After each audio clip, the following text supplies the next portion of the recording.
Stop trying to earn more money. That sounds irresponsible, almost offensive. In a world where inflation rises, costs increase, competition intensifies, telling someone to stop focusing on earning more feels detached from reality.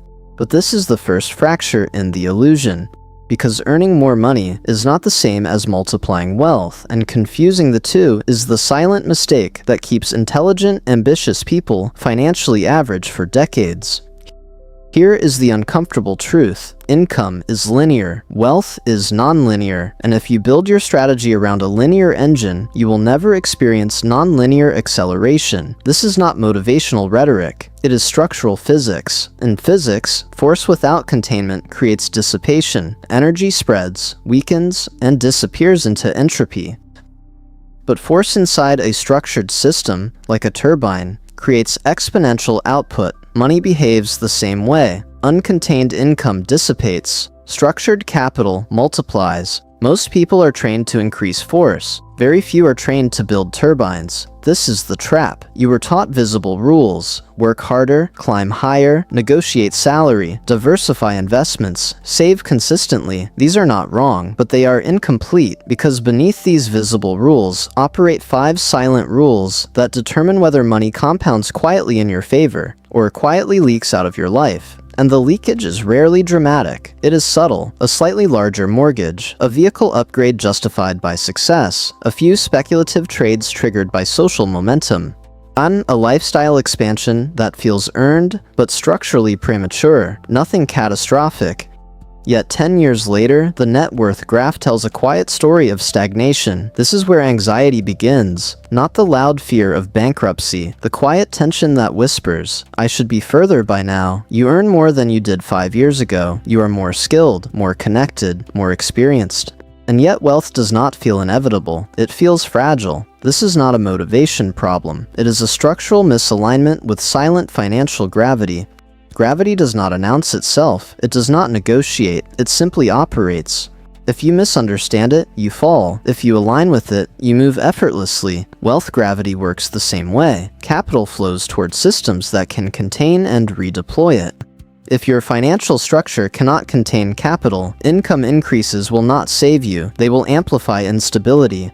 This is why high earners often feel more pressure than low earners. Higher income increases exposure. Higher lifestyle increases fixed obligations. Higher status increases social expectation. Income rises, so does fragility. And here is the dangerous belief that keeps the cycle intact. When I earn enough, I will finally feel secure.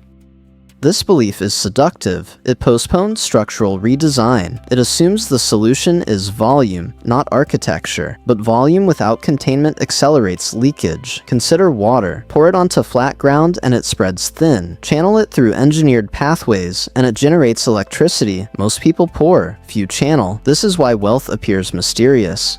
It is not that some people work harder, it is that some people channel force into compounding systems early, before lifestyle expands. This sequencing is everything. Now here's where tension increases, because the 5 silent rules that multiply wealth quickly require something uncomfortable: delayed visible reward in exchange for invisible positioning, and modern culture is optimized to punish that discipline. Advertising ecosystems stimulate desire. Credit systems remove friction. Social platforms amplify comparison. You're not simply making financial decisions. You are operating inside an engineered consumption environment. This is the invisible system controlling outcomes, and it is powerful. It rewards speed over patience, visibility over ownership, spending over containment. But markets do not reward visibility.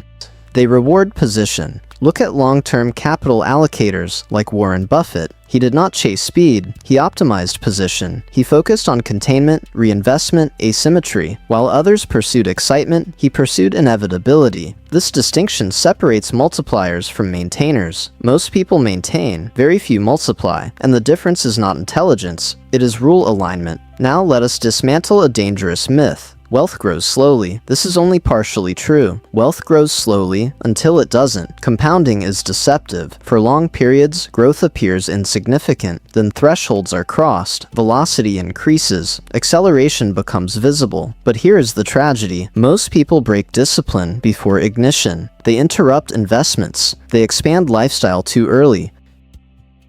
They chase faster returns. They over-leverage. They panic during volatility. They reset the compounding clock repeatedly. This is why wealth never feels exponential, because the exponential phase is never reached. This is where silent frustration forms. You see others accelerating. You wonder what they know. You suspect luck. But often, what they know are the silent rules. Rules that are not loud enough to trend, not glamorous enough to sell easily, not dramatic enough to excite, but powerful enough to multiply capital quickly once thresholds are crossed. And here is the deeper layer. Wealth is not money. Wealth is control over time, decision-making, and exposure. Income buys lifestyle. Assets buy leverage. Position buys freedom. Most people chase lifestyle. Few build leverage. This inversion is subtle. It feels harmless.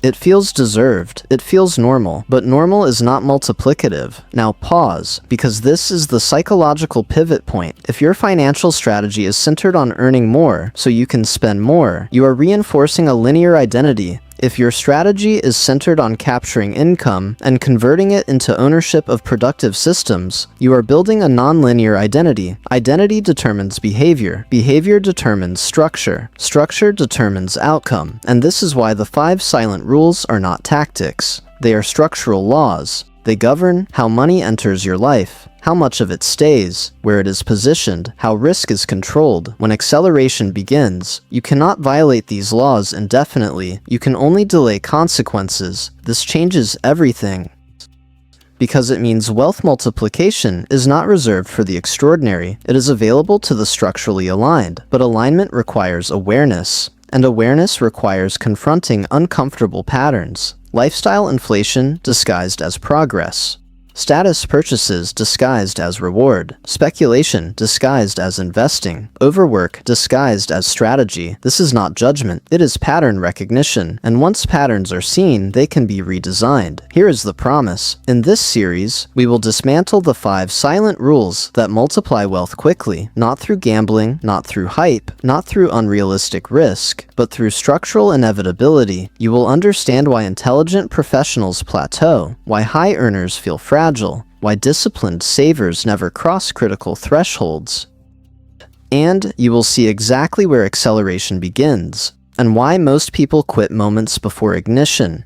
But first, we must expose the architecture beneath income itself, because once you understand the invisible financial structure you are currently operating inside, you will realize something unsettling. You were never behind. You were simply following rules that were never designed to make you multiply. The invisible financial architecture that decides your ceiling if your income stopped tomorrow, not for a week, not for a month, but for an entire year. What would actually happen? Not theoretically, not emotionally, structurally. Would your life compress slightly, or would it fracture within 90 days? Most people answer this question with optimism. They think about savings. They think about figuring it out. They think about their resume. But this question is not about skill, it is about architecture. Because long before a crisis reveals your weakness, your structure has already determined the outcome, and almost no one consciously designs their financial structure. It forms passively. You graduate, you earn your first serious paycheck, you upgrade your living conditions because you can now, you finance reliability, you normalize convenience, you calibrate your lifestyle to your peers. None of this feels reckless. None of it feels irresponsible. In fact, each decision feels rational in isolation. But architecture is not built from isolated decisions. It is built from patterns that quietly lock into place. And once those patterns stabilize, they become your ceiling. Here is the uncomfortable truth most people never examine. Income does not determine wealth velocity. Structure does. Income is fuel. Structure is the engine. Fuel alone does nothing. You can pour gasoline onto concrete all day, it will evaporate. But pour the same gasoline into a compression system, and ignition produces force. Most people obsess over increasing fuel. Very few inspect the engine. That is the first invisible mistake. Let's slow this down. In your 20s and early 30s, lifestyle expansion feels symbolic. A larger apartment signals progress. A new vehicle signals momentum. Upgraded experiences signal that you are moving forward. There is social reinforcement attached to visible growth. Nobody applauds silent capital accumulation. But here is where the fracture begins. When lifestyle expands at the same speed as income, you build a consumption-anchored structure. And consumption-anchored structures cannot compound aggressively, they can only maintain. Once your psychology locks onto the equation, higher income equals higher lifestyle. Every raise becomes pre-spent. A 15% salary increase becomes a better lease. A bonus becomes travel. A promotion justifies permanent fixed costs. You are not reckless. You are synchronized with your environment. But synchronization is not multiplication. Now we need to introduce a mechanical framework. Money flows through 3 structural states. State 1, active income state. 2, stored capital. State 3, productive capital. Active income requires your time, energy, and cognitive bandwidth. Stored capital preserves safety, but does not accelerate meaningfully. Productive capital generates additional capital independent of your labor. Wealth velocity begins only when increasing portions of active income are systematically converted into productive capital. And here is where most high earners stall. They oscillate between state 1 and state 2. Earn, save modestly, spend, repeat. They invest, occasionally, but allocation does not intensify proportionally with income. Their conversion rate from labor to ownership remains low. So compounding feels slow. It isn't that compounding is slow, it's that capital density is insufficient. Capital density is the percentage of your financial life connected to productive assets. If 80 to 90% of inflow exits toward lifestyle obligations, density remains thin.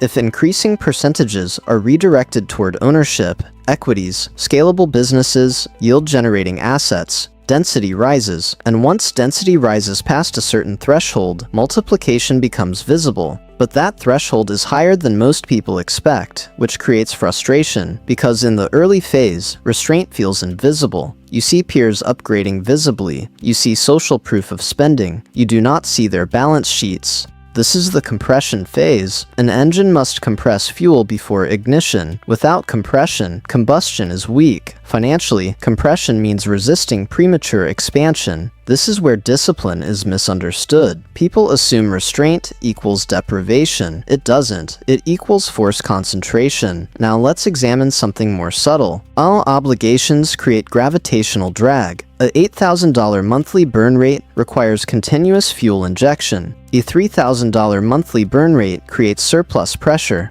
Surplus pressure is strategic leverage. When volatility hits, and volatility always hits, structure reveals itself. During the 2008 collapse triggered by failures such as Lehman Brothers, high-income professionals lost employment rapidly. Income disappeared. Obligations did not. Those with low fixed cost structures absorbed shock. Those with maximized lifestyles experienced compression overnight. The difference was not intelligence, it was architecture. And architecture is built slowly, invisibly, quietly, long before stress tests occur. Now here's the tension most people feel, but cannot articulate. They want visible progress. But invisible positioning creates real acceleration. If you expand before positioning, you lock yourself into maintenance mode. Maintenance mode feels stable, but it caps velocity, and velocity, not stability, determines wealth multiplication. We are not building comfort, we are building capacity. That distinction matters, because once productive capital generates meaningful autonomous output, even partially covering living expenses, the dynamic shifts. Labor becomes optional leverage, not mandatory survival, but reaching that threshold requires sequence. Position first, expand later. Most reverse that order, and reversal delays acceleration by years, sometimes decades. Now here's the deeper question. If you earn $1 additional today, what does that dollar reinforce? Lifestyle inflation?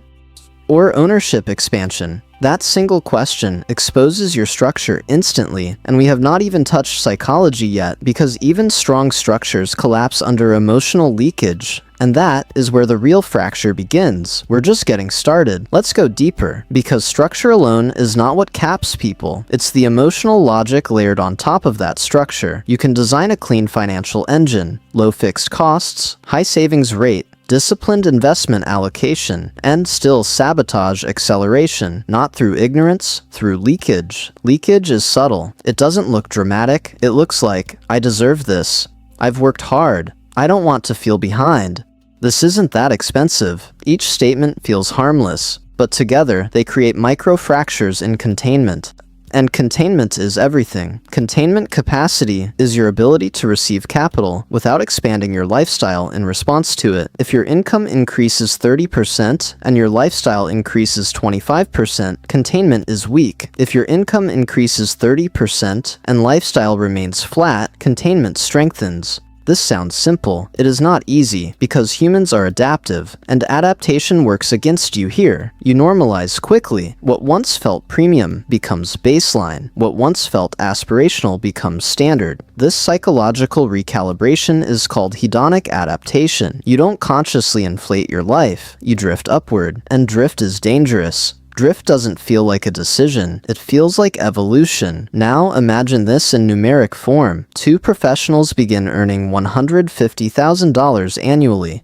Both are intelligent, both are disciplined, both invest. Professional A increases living costs by 10% every time income rises. Professional B increases living costs only after assets generate sufficient yield to support expansion without touching labor income. The divergence isn't visible in year 1. It barely appears in year 3. By year 7, it becomes structural. By year 10, it becomes irreversible without drastic compression. This is where people misunderstand compounding. They assume compounding is magical. It's not. It's mechanical, and mechanics obey input intensity. If you invest $20,000 annually at 8%, you will accumulate roughly $290,000 after 10 years. If you invest $60,000 annually at 8%, you approach $870,000 in the same period. Same market, different intensity. Most high earners underallocate relative to capacity, not because they lack knowledge, because lifestyle absorbed the margin. Now layer in volatility. Markets do not move in straight lines. Events like the dot-com collapse, the housing crisis surrounding Lehman Brothers, and even the pandemic shock that froze global movement overnight. These moments compress weak structures. During panic cycles, people with thin containment liquidate assets. They sell productive capital to protect inflated lifestyles. That single decision resets compounding, and this is where wealth trajectories diverge permanently. Those with high capital density lean into volatility. Those with low density retreat from it. Let's talk about capital density more precisely. Capital density is not just how much you invest. It's how much of your net worth is productive. If your net worth is $800,000, but $600,000 sits in a primary residence with minimal yield, density is lower than it appears. If $600,000 sits in diversified equities or scalable business equity, density is higher. Productive assets regenerate. Lifestyle assets consume. There is nothing wrong with enjoying life, but sequence matters. If lifestyle assets expand before productive assets reach critical mass, velocity stalls. Critical mass is the point where annual asset growth begins rivaling labor income. When that happens, psychology shifts. You stop feeling dependent. You begin thinking strategically. Your time horizon expands. Risk tolerance stabilizes. Why? Because survival pressure decreases. Most people never experience this shift. They remain permanently dependent on active income, even at high salary levels, which creates invisible anxiety, the kind that whispers, "If this stops, everything collapses." That whisper shapes decision-making. It narrows ambition. It discourages calculated risk. It keeps you in maintenance mode. Now, here's a more uncomfortable layer: status pressure. Human beings are social calibrators. We measure progress relative to peers. If your friend group upgrades homes, vehicles, vacations, restraint feels like regression. But here's the hidden flaw in peer comparison. You are comparing visible lifestyle to invisible balance sheets. You do not know their leverage ratios. You do not know their savings rates. You do not know their asset allocations. You are reacting to surface signals. Surface signals are not structural signals. This is why quiet accumulators often look behind socially, until they don't. There is a threshold where compounding becomes visible, but that visibility lags discipline by years. Most abandon discipline before the lag resolves. They get impatient, they want external confirmation, they expand early, and early expansion is expensive. Now let's introduce another layer: obligation elasticity. Some expenses are elastic, they can contract during stress. Others are rigid, long-term leases, high car payments, private school tuition locked by contract, membership commitments. Rigid obligations create fragility, elastic obligations create resilience. Architectural strength requires minimizing rigidity early. Once assets generate autonomous yield, rigidity becomes less dangerous. But early rigidity amplifies risk. Now let's step into identity. Many people anchor self-worth to visible lifestyle. They internalize signals. My apartment reflects my progress. My car reflects my status. My travel reflects my success. This identity fusion is subtle and dangerous. Because once identity attaches to consumption, containment weakens automatically. You don't want to shrink, you don't want to appear to stall, so you escalate. Quietly, gradually, predictably. Now pause. Ask yourself something harder. If no one could see your lifestyle, if there were no social media, no peer comparison, no visible markers, how would you structure your finances differently? That answer reveals distortion, and distortion costs years. We're not talking about deprivation, we're talking about sequence integrity. Build the engine, then enjoy the output. Reverse the order, and you delay ignition. And we have not yet examined the final structural variable that determines ceiling height: leverage, but not the reckless kind, the misunderstood kind. That's where we're going next. Now we confront leverage, not the dramatic headline-grabbing kind, not speculative bets, not reckless borrowing, not ego-driven expansion. We're talking about structural leverage, the kind that quietly determines how fast you move once momentum begins. Here's what most people misunderstand. Leverage amplifies whatever already exists. If your structure is weak, leverage accelerates collapse. If your structure is disciplined, leverage accelerates multiplication. This is why leverage must come last, not first. But culturally, it often comes first.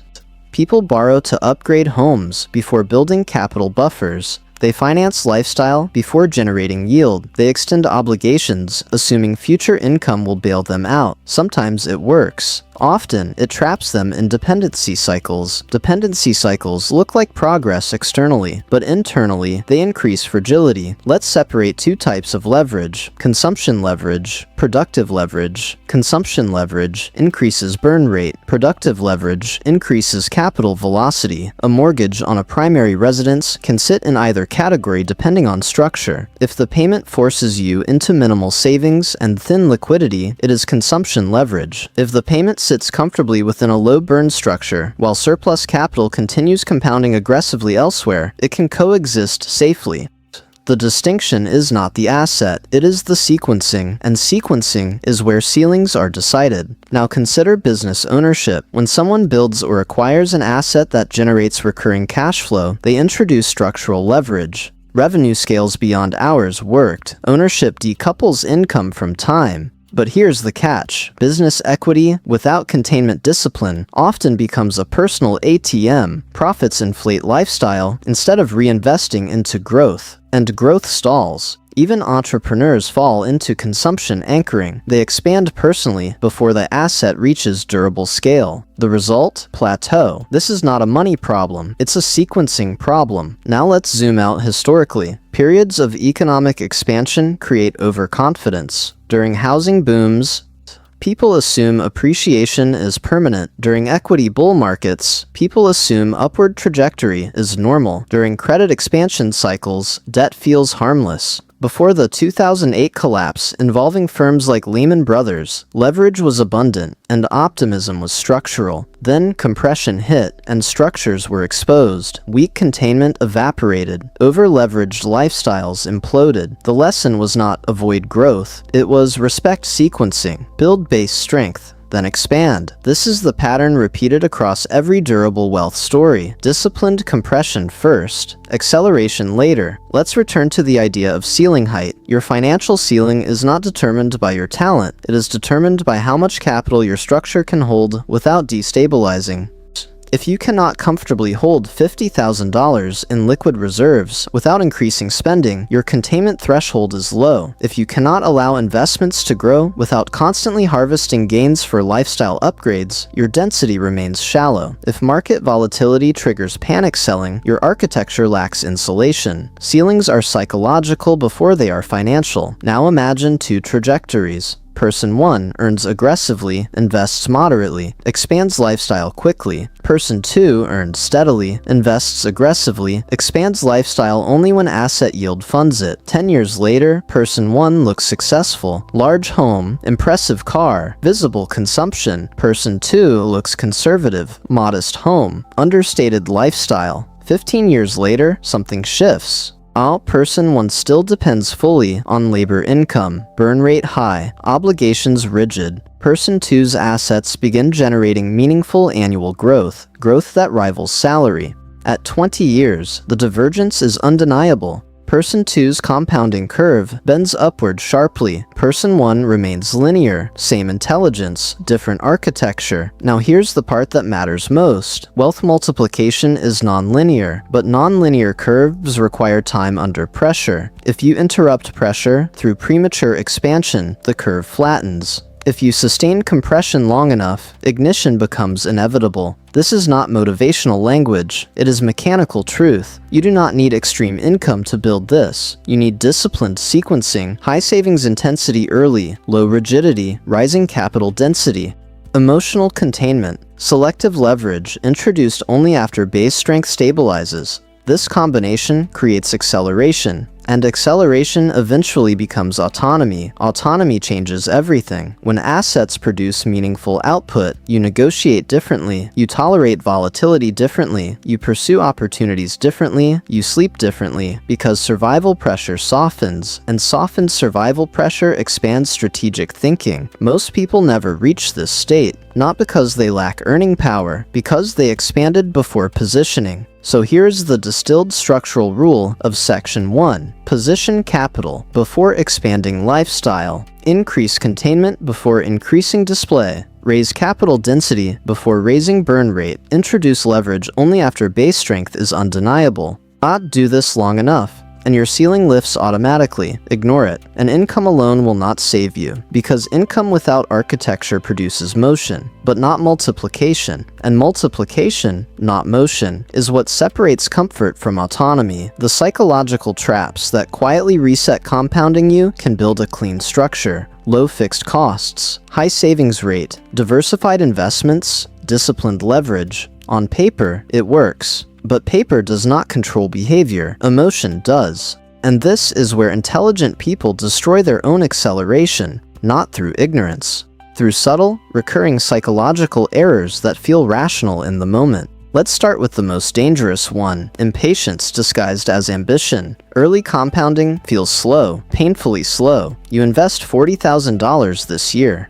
Odds markets return 8%. You make $3,200. That does not feel transformative. It feels underwhelming, especially if your active income is high, so your brain starts looking for acceleration. You want something more powerful. This is the first crack, because compounding is front-loaded with boredom and back-loaded with shock. But most people quit in the boredom phase. They rotate strategies, they chase performance, they move capital impulsively. Each reset restarts the curve. Here's what your brain is doing. It's seeking visible progress. Human psychology evolved for immediate feedback loops. Hunting success, social approval, quick wins. Compounding offers delayed gratification, and delayed gratification triggers discomfort. So instead of increasing allocation discipline, many people increase risk concentration. They trade more. They speculate more. They over-leverage, not because they're reckless, because they're restless. Now layer in media amplification. When markets surge, headlines highlight extremes. In 2020 to 2021, speculative assets exploded in value. Retail trading platforms like Robinhood democratized access to rapid speculation. Online forums coordinated aggressive bets. Stories circulated of overnight gains. Suddenly, disciplined 8% annual compounding looked inferior. Slow felt stupid. And that psychological shift was expensive because high volatility cuts both ways. Many who accelerated too aggressively experienced rapid drawdowns once conditions reversed. But here's the deeper pattern. People don't abandon structure during crashes. They abandon it during euphoria. Euphoria is more dangerous than fear.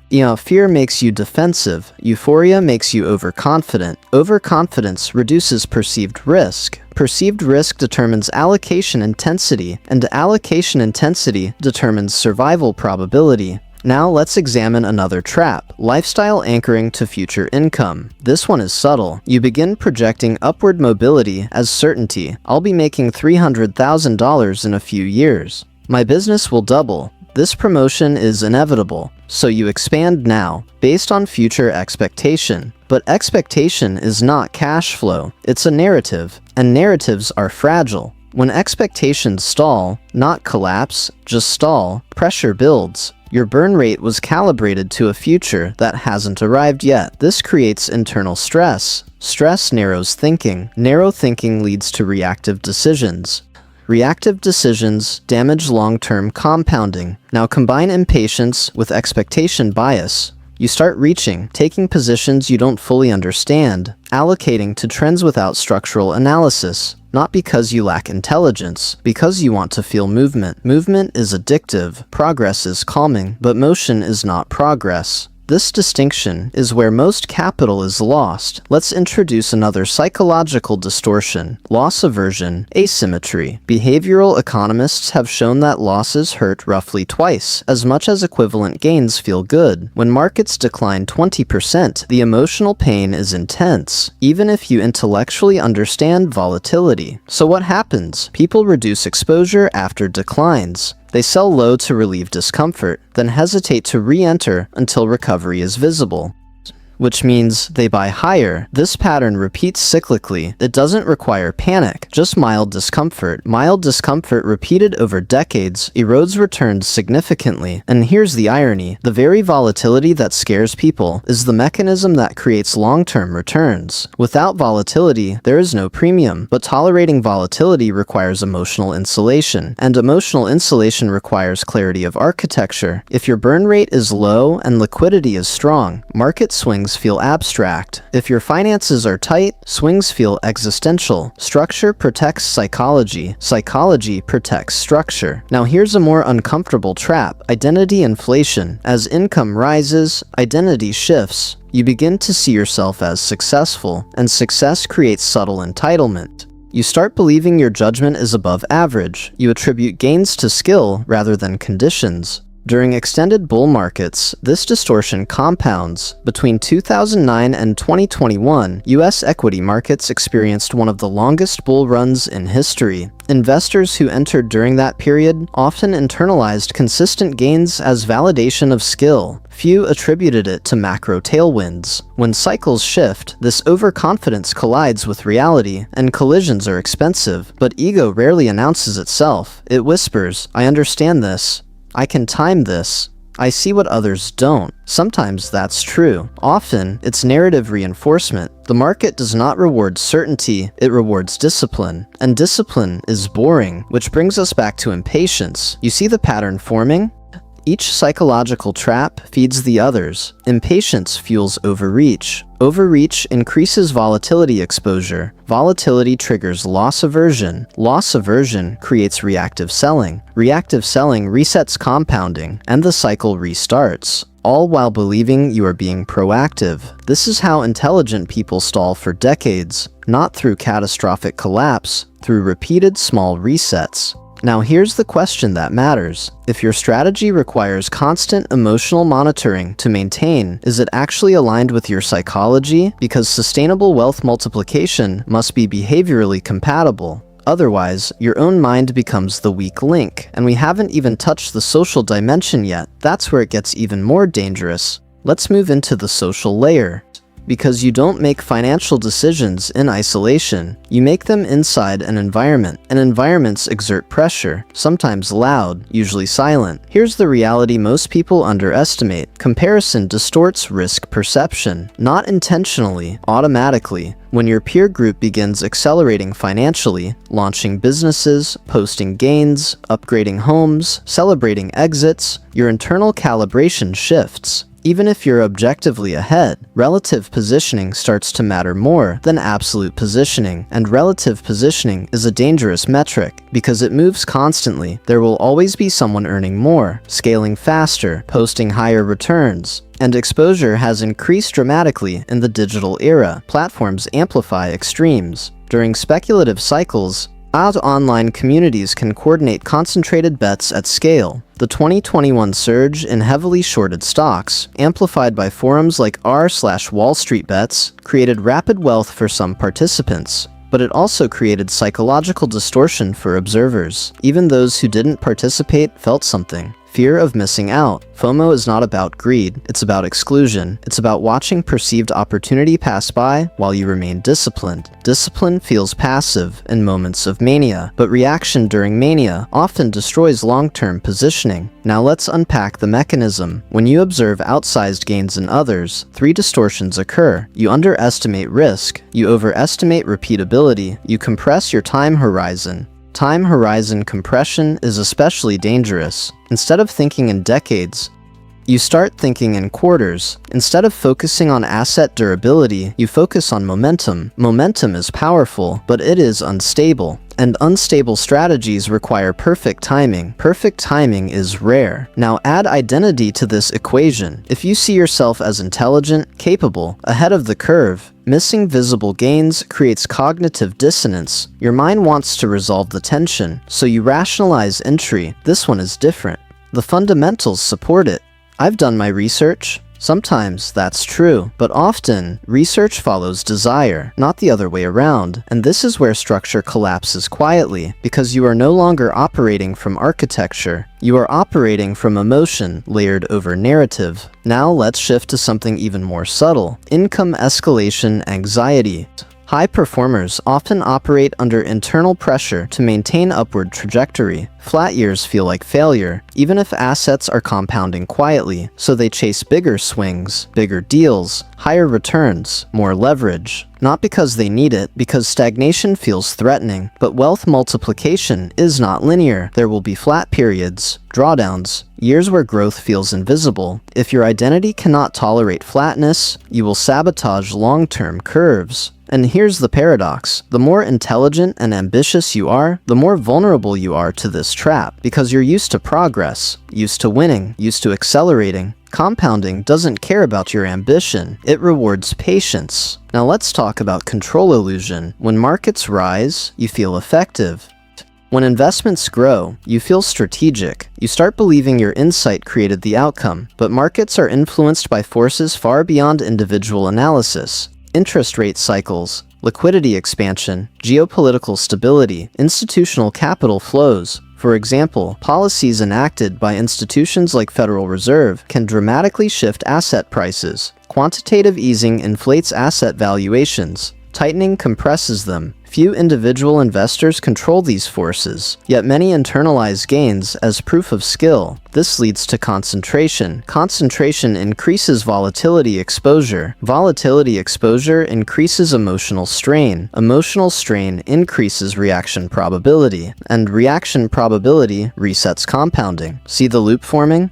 Now let's address one of the most dangerous psychological patterns: all or nothing thinking. People oscillate between extreme discipline and extreme risk-taking. They save aggressively for years, then suddenly allocate a disproportionate amount to a speculative bet. Why? Because they want acceleration without waiting. They want a shortcut. Shortcuts occasionally work, but they are structurally fragile. Wealth built through discipline is durable. Wealth built through spikes is unstable unless converted back into durable assets quickly. Most don't convert. They escalate. They assume repeatability, and repeatability rarely materializes. Now here's the uncomfortable truth. You don't lose wealth because you lack intelligence.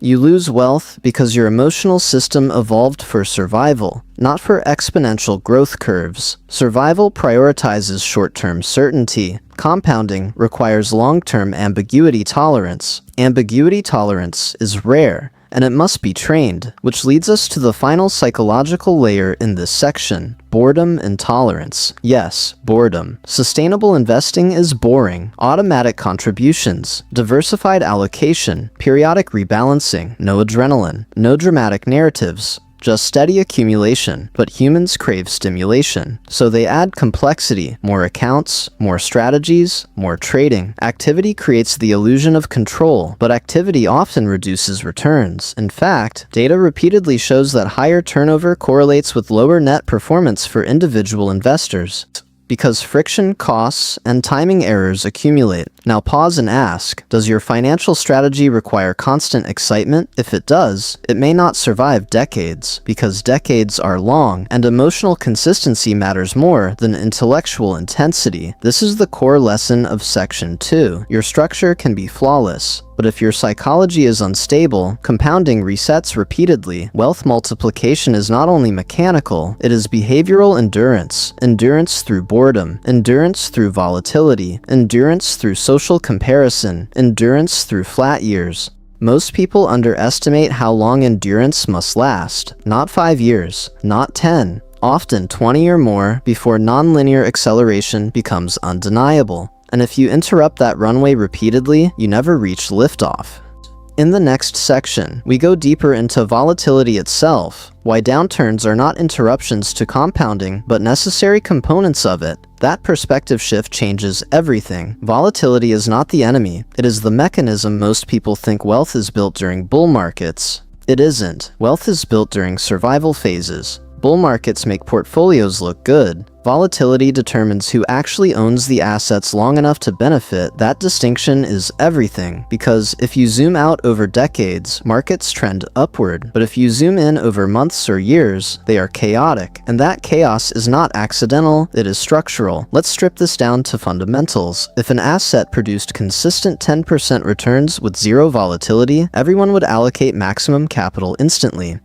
Prices would rise. Expected returns would compress. The premium would disappear. The only reason long-term equity returns exist above risk-free assets is because uncertainty exists. Uncertainty creates discomfort. Discomfort reduces participation. Reduced participation preserves premium. Volatility is not a flaw. It is the pricing mechanism of fear. Now here's where most intelligent professionals make a silent mistake. They intellectually understand this, but they emotionally react as if volatility is abnormal. A 20% drawdown feels like something has gone wrong. It hasn't. It has gone typical. Historically, broad equity markets have experienced frequent double-digit drawdowns. The S&P 500 has endured dozens of corrections exceeding 10%, several declines exceeding 30%, multiple collapses exceeding 50%.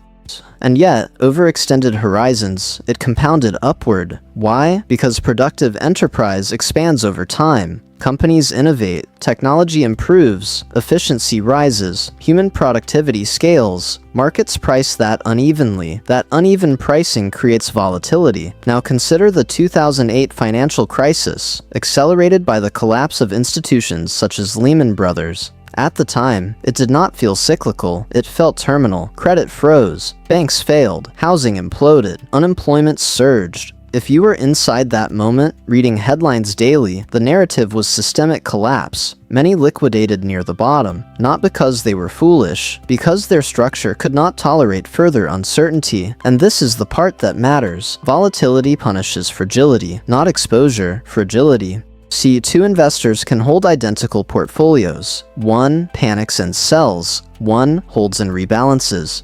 10 years later, their outcomes diverge massively. Same allocation, different endurance. Endurance is not personality, it is preparation. Now let's define something critical. Volatility tolerance is not the ability to feel calm. It is the ability to act according to pre-commitment while feeling uncomfortable. That's different. Most people wait to feel safe before staying invested, but safety rarely coincides with opportunity. Safety usually appears after recovery. By then, the rebound is underway. Let's explore drawdown mathematics. If a portfolio falls 50%, it requires a 100% gain to recover. That asymmetry terrifies people. But here's what's often ignored. Severe drawdowns are usually followed by elevated forward returns, because prices compress relative to long-term earnings power. After the 2008 collapse, markets recovered and went on to produce one of the longest bull expansions in modern history. After the sharp 2020 pandemic crash, markets rebounded rapidly once liquidity interventions stabilized credit. Those who exited locked losses. Those who remained regained ground. Those who added capital accelerated. But again, the differentiator was structural resilience. Now let's examine another overlooked dimension. Volatility is selective. Not all assets decline equally. Not all sectors collapse simultaneously. Diversification smooths path dependency. Path dependency is the sequence of returns you experience. Two investors can earn the same average annual return over 20 years.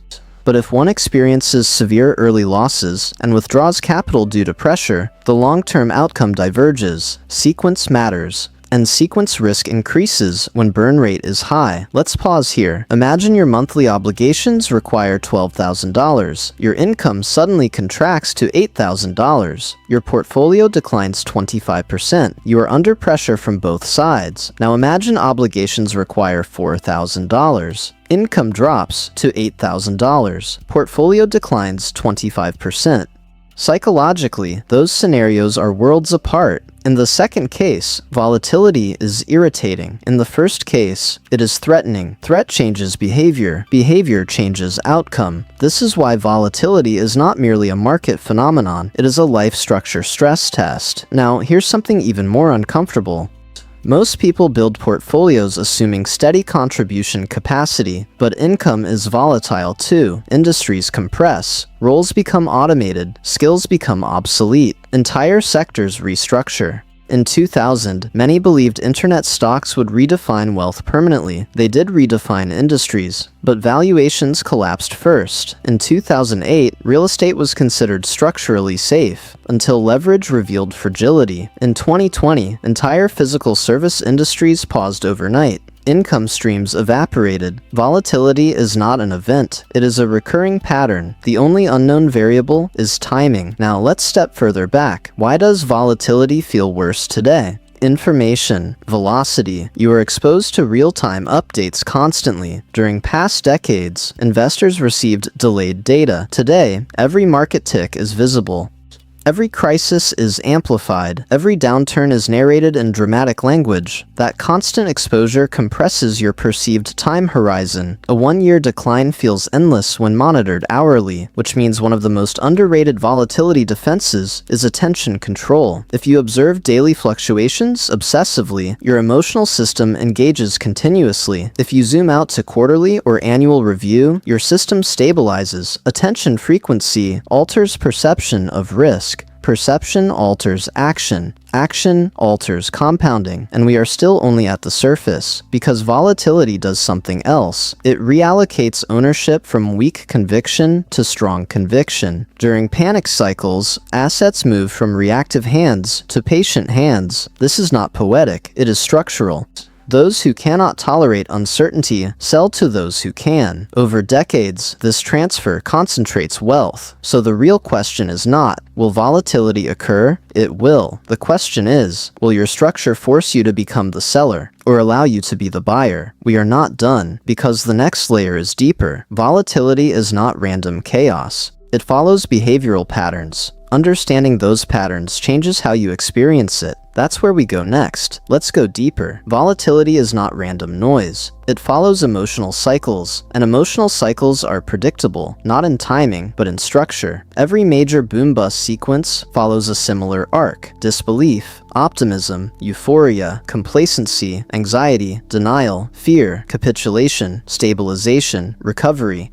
You can overlay this arc on the dot-com bubble. You can overlay it on the housing expansion leading into the collapse involving Lehman Brothers. You can overlay it on pandemic panic and recovery. The names change. The pattern does not, and here's the powerful part. If you understand the emotional cycle, volatility becomes less mysterious. When euphoria dominates, risk is underpriced. When fear dominates, risk is overpriced. Long-term investors benefit most when buying risk that is overpriced emotionally, but that requires doing the opposite of your instinct. During euphoria, your instinct is to join. During fear, your instinct is to flee. Both instincts are misaligned with long-term multiplication. Now let's talk about recovery math in more detail. Imagine two investors experience a 40% drawdown. Investor A sells at minus 40%.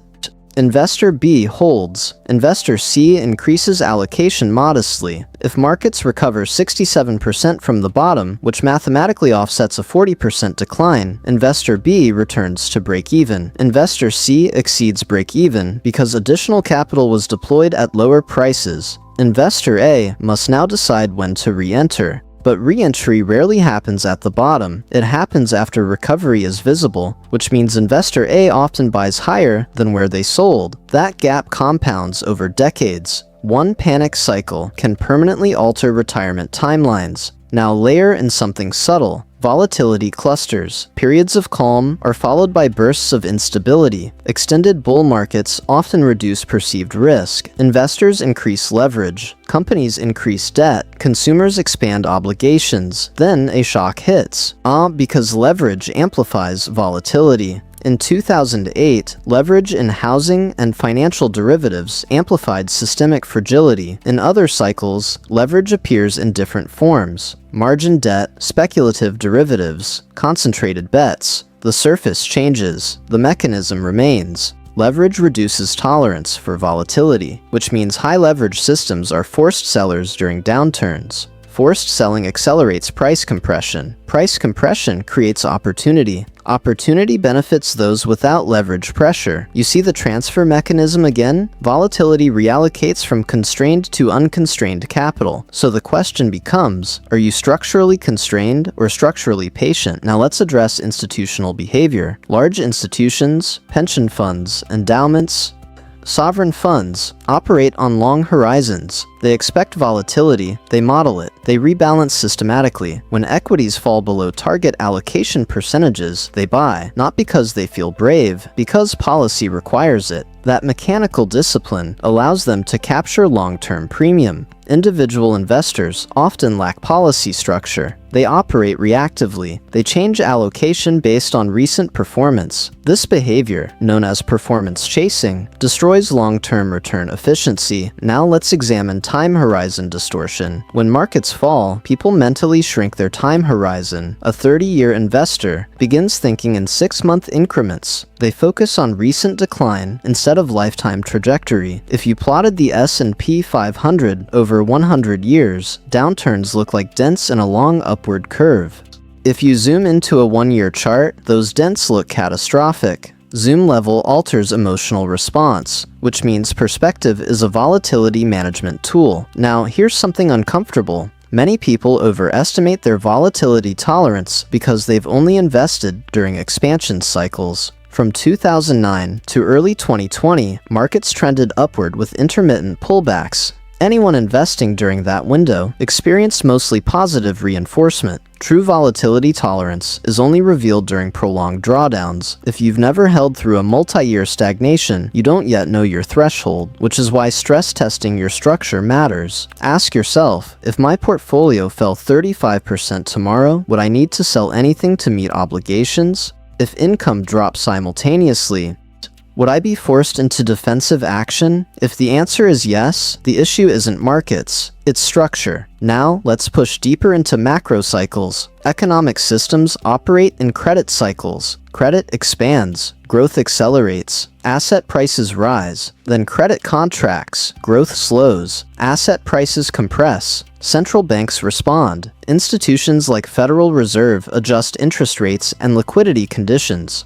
Lower rates stimulate borrowing and asset prices. Higher rates cool inflation and compress valuations. These cycles repeat. They are not anomalies. They are design features of modern economies. Trying to eliminate exposure because cycles exist is counterproductive. Instead, position for cycles. That means avoiding excessive leverage, maintaining liquidity, diversifying income, rebalancing systematically.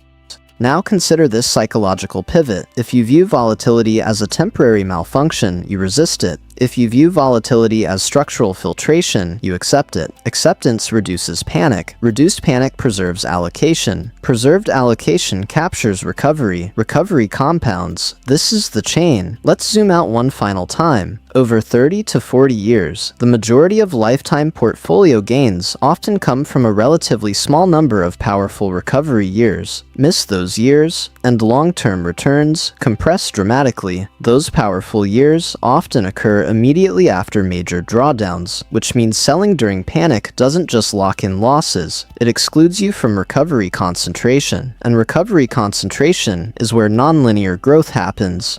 So here is the distilled structural truth of Section 3. Volatility is not what destroys compounding. Reaction to volatility destroys compounding. Volatility is the filter. It removes over-leveraged participants. It transfers assets from impatient to disciplined. It compresses prices to create forward premium. If your structure allows endurance, volatility becomes your ally. If your structure forces reaction, volatility becomes your ceiling. Section 3 is still building. We are approaching the required density, but not concluding yet. Now, we bring this down from theory into personal modeling, because understanding volatility conceptually is not enough. You have to model it against your own life. Otherwise, it remains abstract, and abstraction collapses under pressure. Let's run a structural stress test. I'd assume your portfolio drops 30%, your primary income stream contracts by 20%, credit tightens, job mobility slows, media sentiment turns aggressively negative. Not fantasy, this has happened before. It will happen again. The question is not whether markets recover. They historically have. The question is whether you can remain positioned long enough to experience that recovery. That depends on liquidity sequencing. Liquidity sequencing means,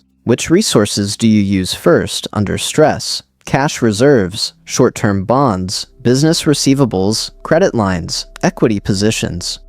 If the first resource you touch during stress is productive equity, you are interrupting compounding. If instead, you have a layered buffer, 6 to 12 months of living expenses in liquid form, flexible obligations, diversified income streams, productive assets remain untouched. Time passes, recovery begins. Compounding continues uninterrupted. Now, here's something most people miscalculate. Drawdowns feel longer than they are. The emotional intensity of a decline stretches perceived duration, but historically, even severe market contractions eventually stabilized and recovered. After the collapse triggered by Lehman Brothers in 2008, markets bottomed in early 2009 and began a multi-year recovery. During the 2020 pandemic panic, markets recovered far faster than most anticipated once liquidity measures were deployed. In both cases, fear at the bottom felt rational, selling felt safe, but safety at the bottom is expensive.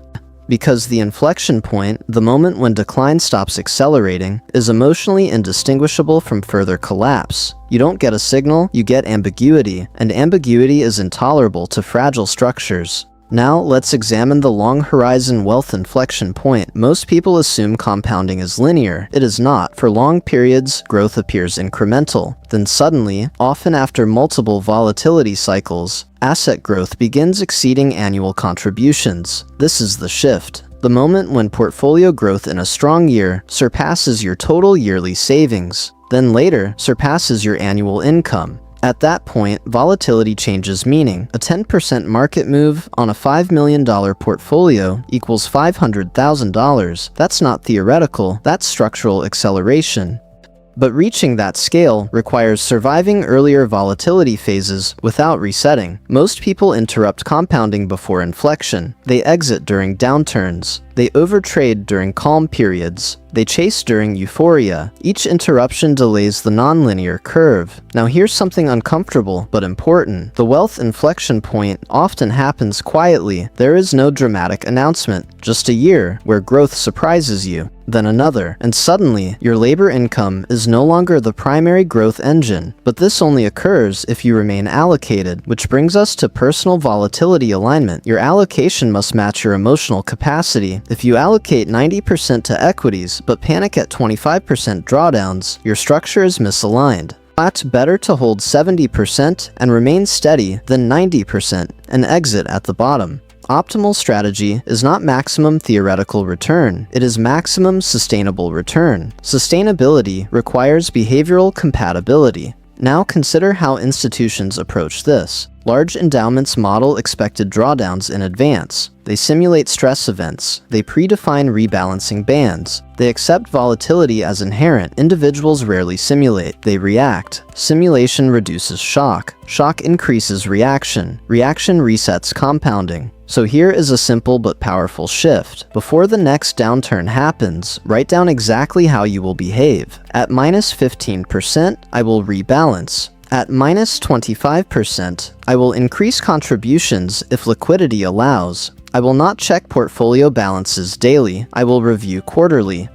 Pre-commitment transforms chaos into procedure. Procedure reduces emotional override. Now, let's close the structural arc. Volatility is misunderstood because it is uncomfortable, but discomfort is the admission price for long-term premium. If markets never scared participants, expected returns would compress. If downturns never occurred, valuations would remain inflated. If fear did not exist, opportunity would not either. Volatility filters participants. It eliminates over-leveraged structures. It transfers assets to patient capital. It compresses prices relative to long-term productive capacity. And over decades, that compression recovery cycle drives nonlinear wealth expansion. The mistake is trying to eliminate volatility. The advantage is preparing for it. Low burn rate, strong liquidity, diversified income.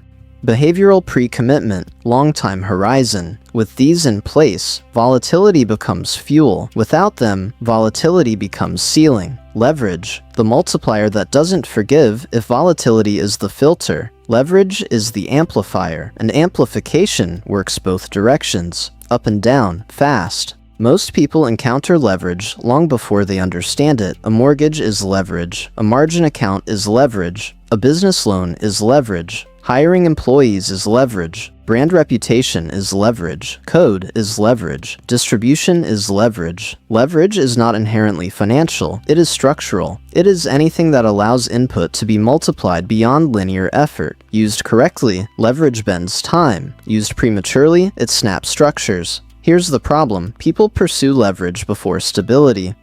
They try to multiply a fragile base. That doesn't create acceleration. It creates volatility amplification. Let's break this down precisely. The mathematics of leverage. If you invest $100,000 of your own capital and gain 10%, you earn $10,000. If you invest $100,000 of your capital plus $100,000 borrowed at 5% interest, and the total $200,000 gains 10%, you earn $20,000 minus $5,000 interest, net $15,000. Your equity return becomes 15%. That's leverage working in your favor. Now invert the scenario. The asset declines 10%. Total value falls to $180,000. You still owe $100,000. Your equity becomes $80,000. You just lost 20% of your capital. Same market movement, double impact. That's the symmetry most people ignore. Leverage compresses time. It accelerates outcomes. But acceleration without margin for error is destruction, and margin for error depends on volatility. Now connect this to section 3. Volatility is unpredictable in timing. Leverage increases sensitivity to volatility. Therefore, the same volatility that is survivable without leverage becomes catastrophic with it. This is not theory. Look at history. In 1929, margin debt amplified the crash that preceded the Great Depression. In 2008, mortgage-backed leverage and derivative exposure magnified losses after Lehman Brothers collapsed. In 2021, excessive leverage in certain hedge funds led to forced liquidations when concentrated bets reversed. The common thread is not bad intent, it is premature amplification, leverage without resilience.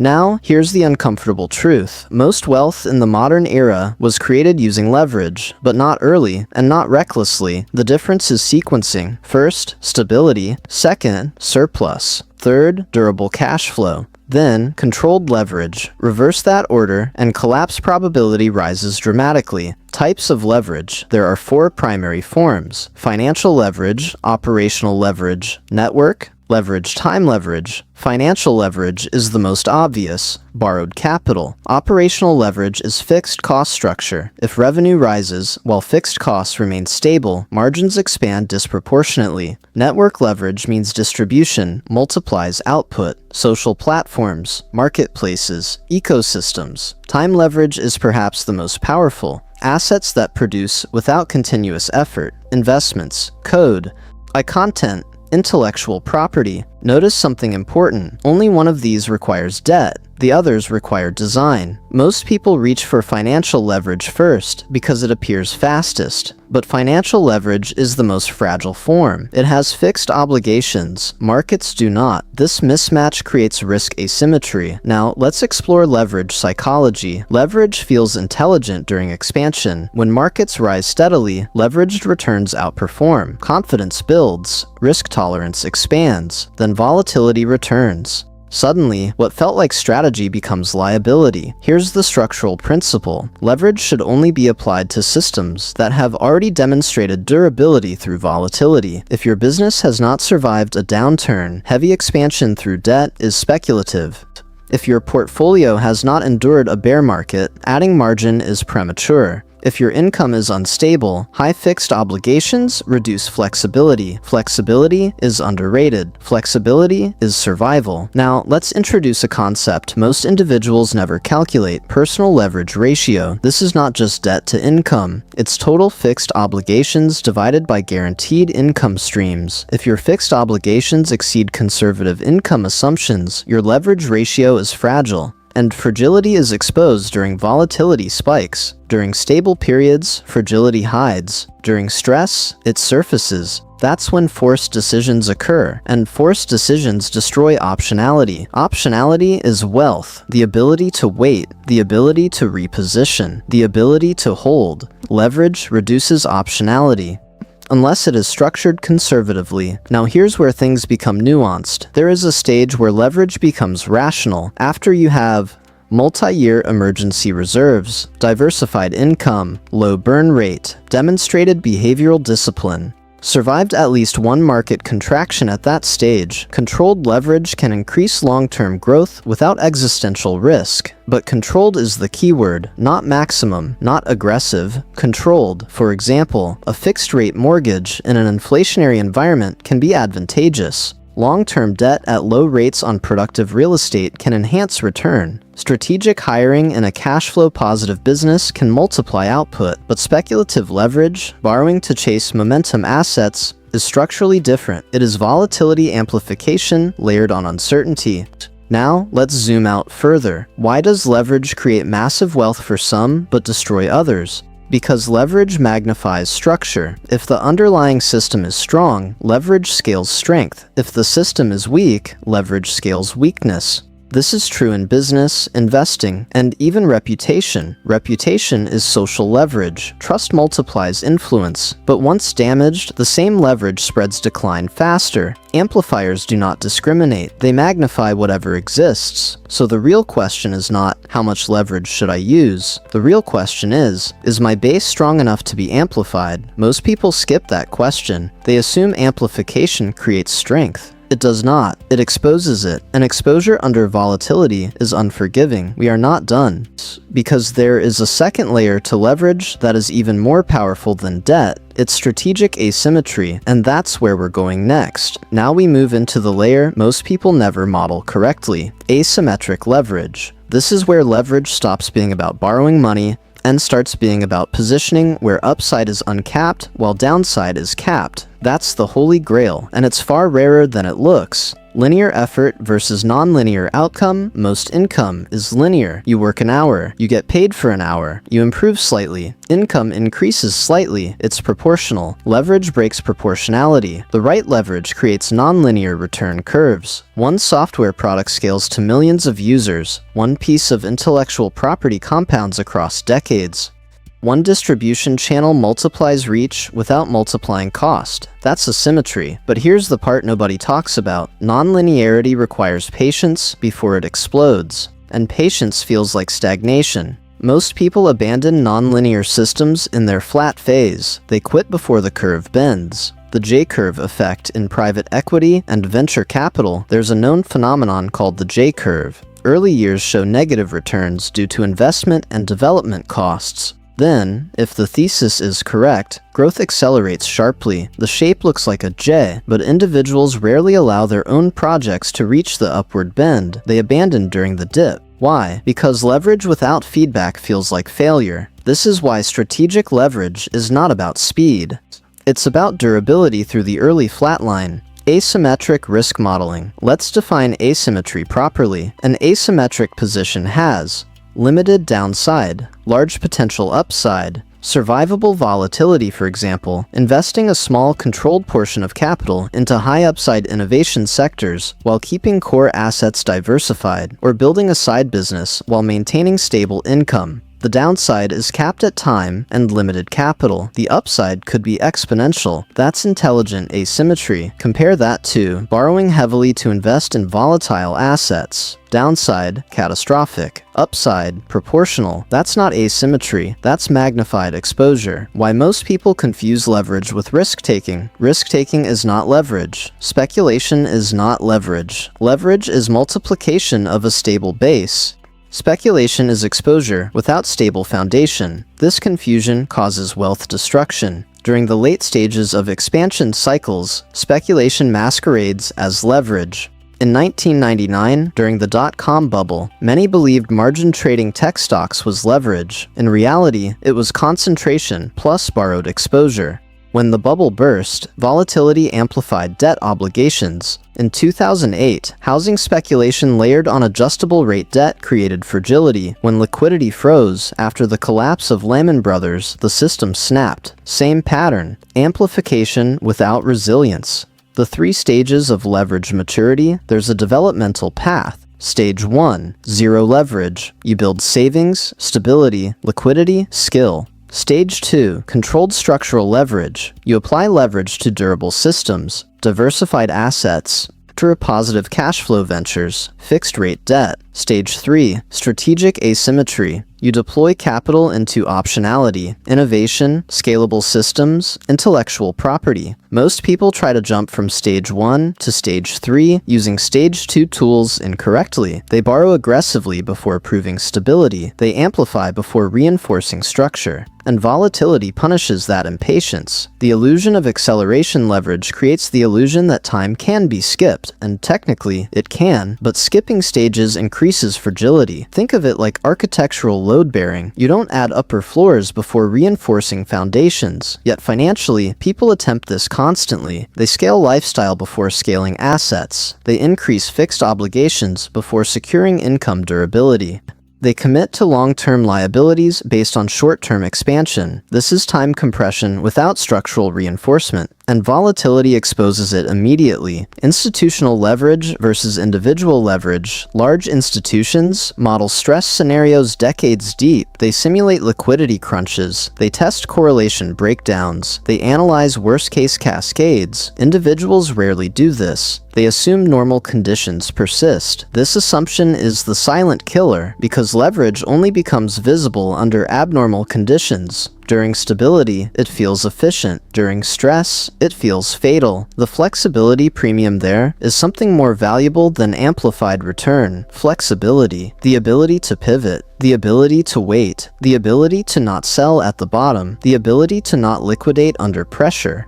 Leverage reduces flexibility unless it's conservatively structured. That's the trade-off. Higher potential return versus reduced maneuverability. If you understand that trade-off clearly, leverage becomes a tool. If you ignore it, leverage becomes a trap. Strategic leverage without debt. Let's talk about the most powerful leverage of all: reputation. Trust compounds. Influence compounds. Network compounds. These forms of leverage have low financial downside, high potential upside, durable compounding characteristics, and they are resistant to market volatility. They are not immune to error, but they are not bound by interest payments. That's asymmetric. Similarly, knowledge compounds, systems compound, automation compounds. These are leverage layers that multiply output without multiplying existential risk. Financial leverage should come after these layers are built, not before. The leverage threshold there is a point in wealth building where avoiding leverage entirely becomes inefficient, but that threshold is personal. It depends on risk tolerance, income stability, asset base, time horizon, psychological resilience. Leverage below that threshold is destabilizing. Above that threshold, it becomes optimizing. The mistake is misjudging where you stand. Overconfidence pushes the threshold lower than reality. Fear pushes it higher. Self-awareness is the deciding variable. The core principle: leverage magnifies structure. If your structure is volatile, leverage magnifies volatility. If your structure is durable, leverage magnifies durability. This is why leverage is neither good nor bad. It is revealing. It exposes the truth about your base, and volatility ensures that exposure eventually happens. We are not finished with leverage yet, because there is one final layer: how leverage interacts with time. Time changes the risk profile of leverage in ways most people underestimate, and that interaction determines whether leverage becomes a wealth accelerant or a ceiling. Now we step into the layer that quietly determines everything: time. Leverage without time modeling is gambling. Leverage with time modeling is strategy. Most people calculate return. Very few calculate duration risk, and duration changes everything. Short-term leverage versus long-term leverage. Leverage behaves differently depending on time horizon. Short-term leverage is fragile. If you borrow capital that must be repaid or reevaluated in 6 to 24 months, your survival depends on short-term market conditions. Markets are volatile in the short term. That's a dangerous mismatch. Long-term leverage, fixed rate, long duration, low cost, behaves differently. It gives volatility room to breathe. If you lock in a 30-year fixed mortgage at a conservative payment level, short-term market swings don't force liquidation. Time absorbs volatility. Duration is shock absorption. The longer the runway, the more survivable the turbulence. The duration mismatch problem. One of the most destructive financial errors is duration mismatch. That's when short-term liabilities fund long-term assets. Banks failed this way in history. Investment funds have collapsed this way. Individuals do it constantly. Example: using short-term margin loans to hold long-term volatile equities. If markets dip sharply, margin calls force liquidation. Even if long-term thesis remains valid, the asset may recover, but you won't be there. Time mismatch caused forced exit. Same pattern in real estate speculation. Short-term adjustable rate debt funding, long-term property exposure. When rates spike, cash flow collapses, not because the asset is worthless, because the liability reset before the asset stabilized. Time mismatch creates fragility. Duration alignment creates resilience. The compounding leverage paradox here's where things become interesting. Compounding thrives on stability. Leverage thrives on acceleration. Acceleration introduces instability. So how do you combine leverage and compounding without destroying the system? by sequencing them. First, you allow compounding to build a base. Utter years of disciplined allocation, years of volatility survival, years of increasing asset mass. Then, when the compounding engine is already powerful, you introduce moderate leverage to amplify the base. The base absorbs fluctuations. The leverage enhances slope, but if you introduce leverage before compounding creates mass, volatility overwhelms equity. This is the paradox. Leverage speeds compounding, but compounding must exist first to survive leverage. Most people invert that order. Time as a risk multiplier. Risk declines over long horizons. If you survive, this is a statistical reality in diversified productive assets. Short-term outcomes are noisy, long-term outcomes trend toward productivity growth, but leverage compresses time. Compression reduces the margin for error. So here's the strategic insight. If you use leverage, extend duration as much as possible. Fixed rates over floating, long-term funding over short-term refinancing, low mandatory payments over high fixed burdens. You want time on your side because time is the variable that allows volatility to normalize. The psychological time trap. There's another dimension most people underestimate: psychological duration. Even if debt is long-term, if you emotionally operate on short-term time frames, you'll react prematurely. Checking asset prices daily while holding leveraged positions increases stress. Stress reduces rationality. Reduced rationality increases mistake probability. Leverage requires psychological long-term orientation. Otherwise, you'll behave short-term under long-term commitments. That mismatch is lethal. Inflation and leverage. There's a reason strategic leverage can work in inflationary environments. If debt is fixed and assets are productive, inflation reduces real debt burden over time. Meanwhile, asset values and income streams may rise. This is controlled structural advantage, but again, only if payments remain manageable under stress. Overextended leverage during inflation becomes catastrophic when central banks tighten policy. History shows this clearly. When tightening cycles occur, fragile leverage structures are exposed. In 2022, rapid interest rate increases by the Federal Reserve pressured over-leveraged growth assets and speculative positions, not because growth vanished, because financing costs changed faster than structures adapted. Time compression again.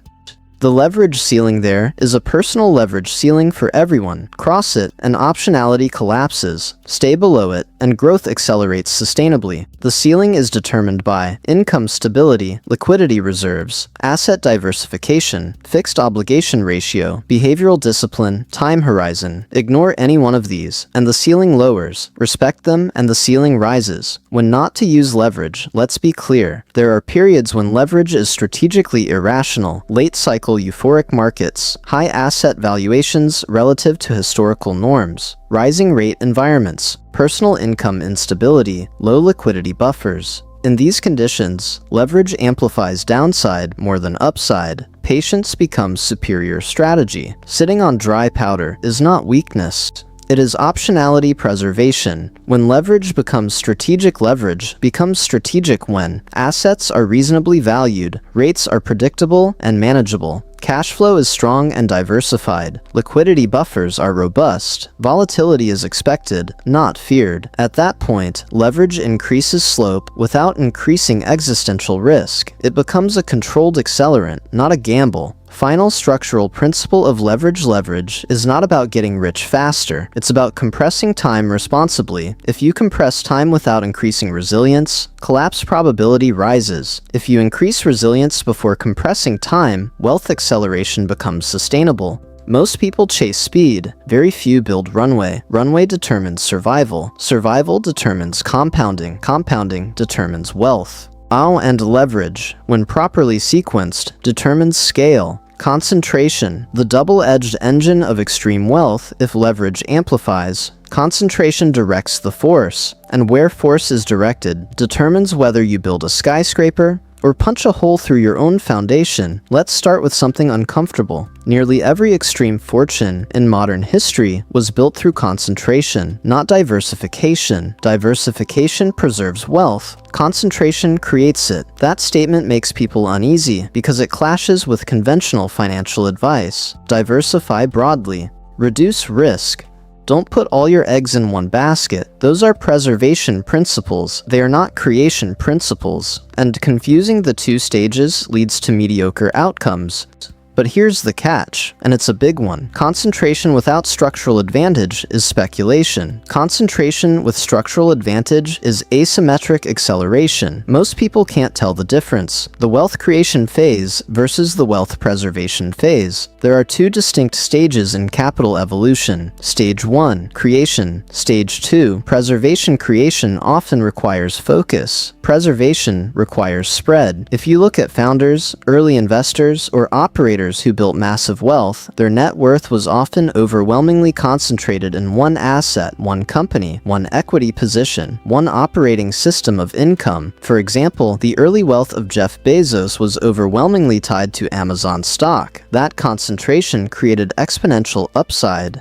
Diversification at that stage would have reduced volatility and dramatically reduced ultimate scale. But once scale was achieved, diversification became rational. See the difference? Creation tolerates volatility. Preservation minimizes it. Why concentration works? Concentration works because it compounds informational advantage. When you deeply understand one asset, one industry, one operating model, your probability of correct positioning increases. That informational edge is leverage without debt, but there's a danger. Confidence can masquerade as edge, passion can masquerade as insight, and narrative can masquerade as structural durability. That's how concentration becomes catastrophic. The fragility of false conviction. During the dot-com bubble, many investors concentrated heavily in internet stocks.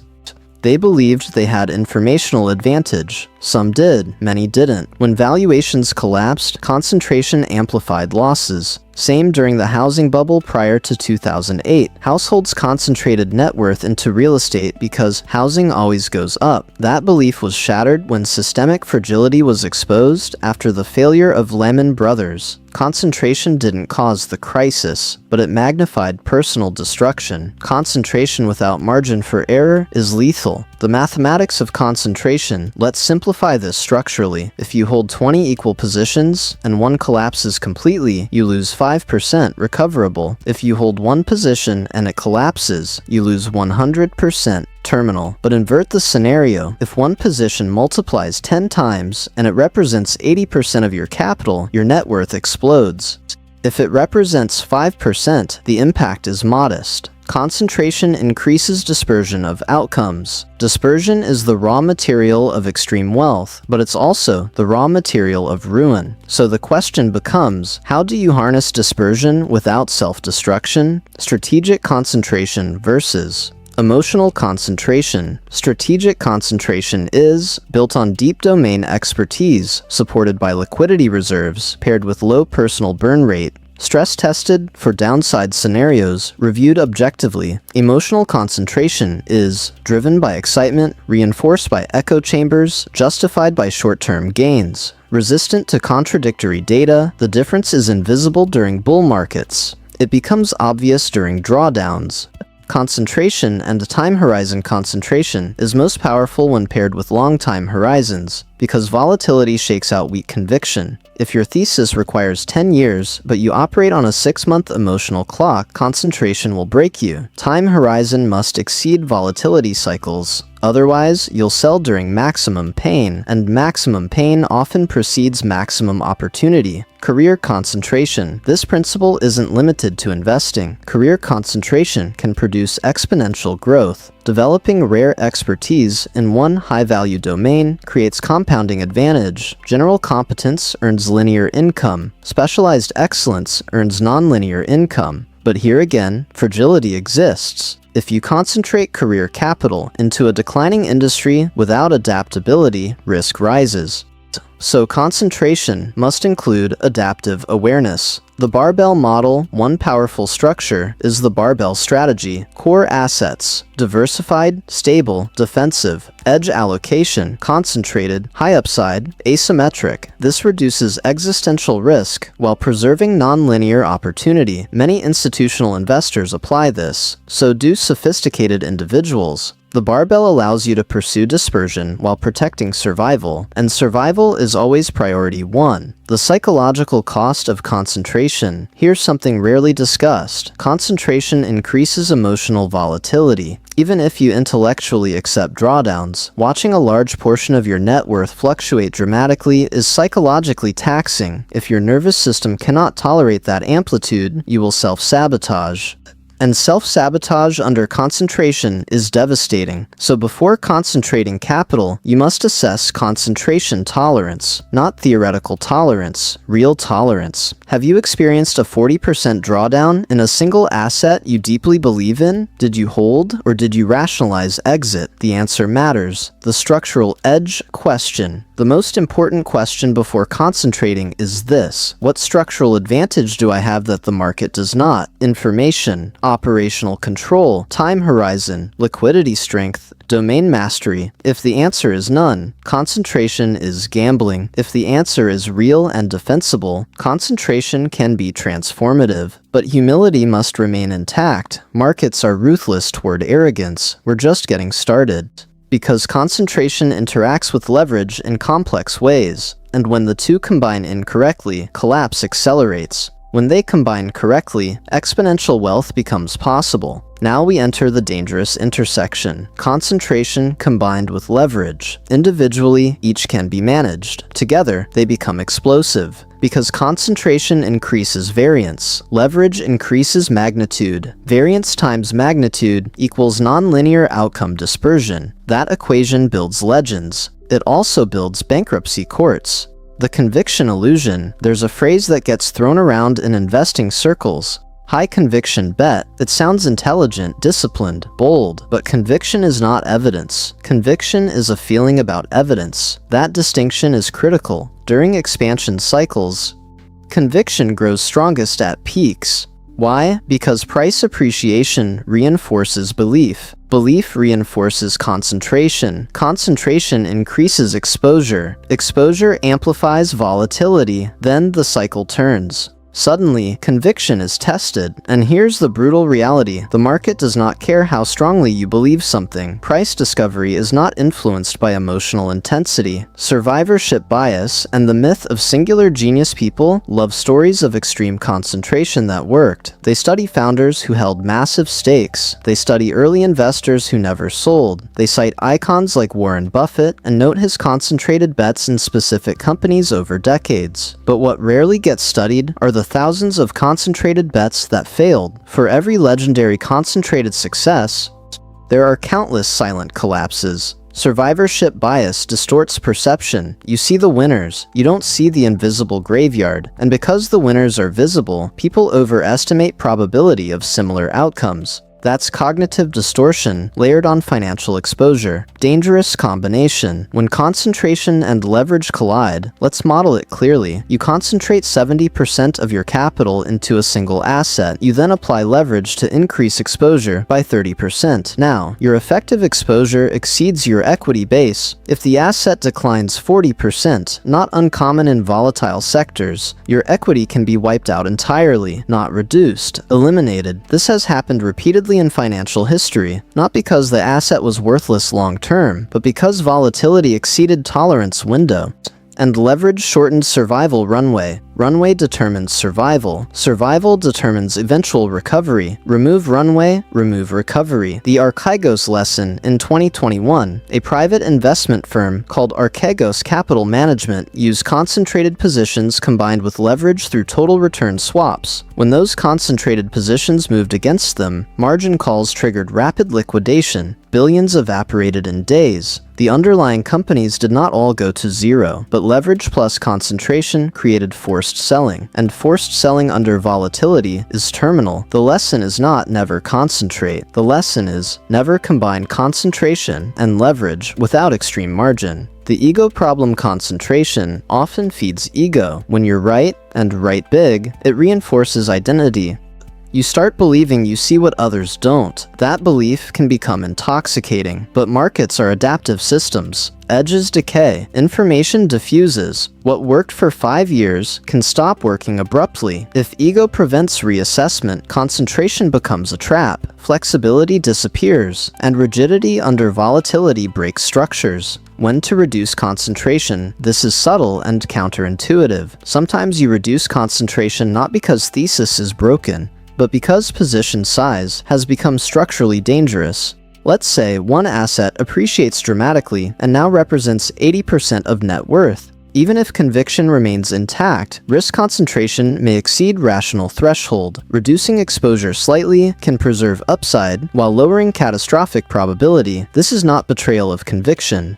It's risk calibration. The goal is not to be maximally right, it is to remain solvent. Concentration in career and business, the same dynamics apply outside markets. Entrepreneurs often concentrate income into a single business. That's rational during growth phase. But if personal financial structure mirrors business concentration, no diversification, high fixed obligations, risk compounds. If the business experiences volatility, personal solvency becomes exposed. Strategic founders gradually separate personal stability from business volatility. They diversify privately even while operating concentrated enterprises. That's intelligent sequencing. The emotional roller coaster high concentration increases emotional amplitude. Large gains feel euphoric, large declines feel existential. Or this amplitude impacts decision-making quality, sleep declines, stress rises, impulsivity increases. If you're not psychologically equipped for amplitude, concentration becomes self-sabotage, and self-sabotage doesn't announce itself. It appears as strategic pivoting or risk management. In reality, it's emotional escape. The optimal path, dynamic concentration. There's a more nuanced model. Early stage, concentrated effort and capital allocation to build scale.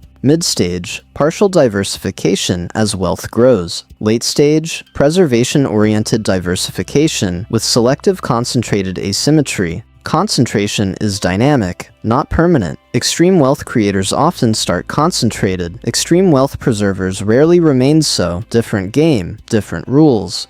The core structural principle: concentration accelerates outcomes. Leverage magnifies outcomes. Volatility tests outcomes. Time determines outcomes. Liquidity protects outcomes. Ego distorts outcomes. Sequence determines outcomes. Ignore sequence, and probability of collapse rises sharply. Respect sequence, and nonlinear wealth becomes possible. We're not done yet, because there's a deeper layer: how to intentionally design concentration without being destroyed by it. That means building internal circuit breakers, risk governors, pre-commitment systems, structural humility. Now we move from theory to architecture, because concentration is not something you feel into, it's something you engineer. If you're going to concentrate capital, career energy, or strategic focus, you build guardrails first. Not after volatility hits. Before. The internal circuit breaker system markets have circuit breakers. When volatility spikes beyond thresholds, trading pauses. Why? Because emotional escalation destroys price discovery. You need the same mechanism personally. Before concentrating, define maximum portfolio percentage allowed in a single position, maximum acceptable drawdown before reassessment, conditions that would invalidate thesis, liquidity floor that must remain untouched. These are not reactive decisions. They are pre-commitments. Pre-commitment removes ego from peak and panic phases. Because once capital is exposed, clarity degrades. You don't want to design policy while adrenaline is elevated. The structural humility rule. Here's the quiet discipline that separates durable wealth builders from volatile gamblers. Assume you are partially wrong, not completely wrong, but partially. Even the most informed operators lack perfect foresight. Industries shift, regulations change, competitive landscapes evolve, technology disrupts incumbents. Ask yourself, if I am 30% wrong about this thesis, what happens? If revenue grows slower than expected, if margins compress, if valuation multiples contract, if liquidity dries up, can I survive that? If the answer is no, position size is too large. Liquidity as shock absorber. Liquidity is not laziness, it's insurance. During concentrated exposure, liquidity buys time. Time buys optionality. Optionality preserves power. In crises, those with liquidity are not forced sellers. They are opportunistic buyers. This is why during major downturns, capital shifts from overexposed participants to liquid ones. After the collapse of Lehman Brothers, institutions with liquidity were able to acquire distressed assets at extreme discounts. The underlying assets were not all worthless. They were temporarily mispriced due to forced selling. Liquidity allowed patience. Patience created upside. The 50% rule. Here's a practical heuristic used by disciplined, concentrated investors. If a position doubles and becomes psychologically dominant, trim enough to recover initial capital, you still maintain exposure, but now you're playing with profit. This doesn't eliminate risk, but it reduces existential anxiety, and reduced anxiety improves long-term decision quality. Extreme concentration without emotional equilibrium is unsustainable. Conviction versus attachment. There's a difference between conviction and attachment. Conviction evolves with evidence. Attachment resists evidence. If contradictory data appears and you dismiss it reflexively, that's attachment. Attachment combined with concentration is lethal. Conviction with adaptability is powerful. Regularly ask, what would make me change my mind? If the answer is nothing, you're not investing, you're defending identity. The non-correlation principle. One of the smartest ways to manage concentration risk is through non-correlation outside the concentrated position. If you're heavily concentrated in one equity, your income shouldn't depend entirely on the same sector. If your business is in real estate, your entire personal net worth shouldn't be tied exclusively to property cycles. You can concentrate, but don't stack correlated fragility. Stacking correlation creates synchronized collapse. Diversifying correlation reduces collapse probability without eliminating concentrated upside. Time staggering. Another advanced strategy. Time staggered entry and exit. Instead of deploying full capital instantly, phase exposure over time. Instead of exiting fully in one move, reduce in tranches. This reduces timing error. Concentration plus perfect timing is fantasy. Concentration plus probabilistic timing is rational. Emotional load testing before increasing concentration. Simulate drawdowns mentally. Imagine the position drops 40%. Headlines turn negative. Peers criticize your decision. Portfolio volatility spikes.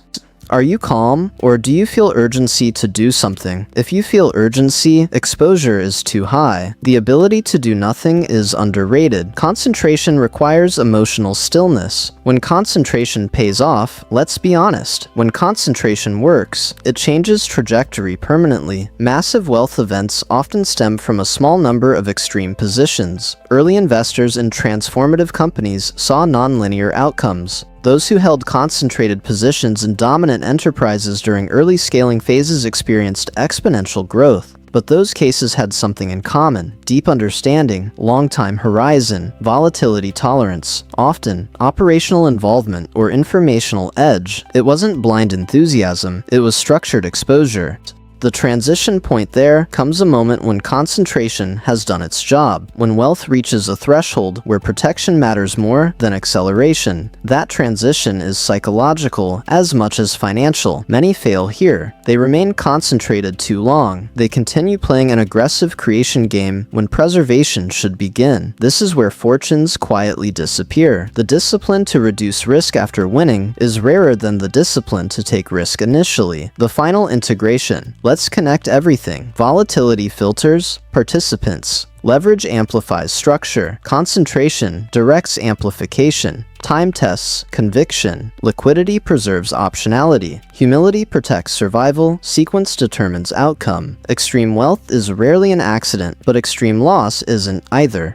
Both follow structure. The difference lies in design, the hidden variable that overrides every model. You can understand volatility, you can model leverage, you can structure concentration, you can align duration, and still lose. Not because your math was wrong, because your mind was. Finance is often framed as numbers and logic, but markets are human systems. Human systems are emotional, and emotion overrides structure when stress spikes. This is the hidden variable, the one most people underestimate. Intelligence is not immunity. Highly intelligent people are often more vulnerable to financial mistakes. Why? Because intelligence increases narrative building capacity. You can rationalize almost anything. You can justify holding too long. You can justify selling too early.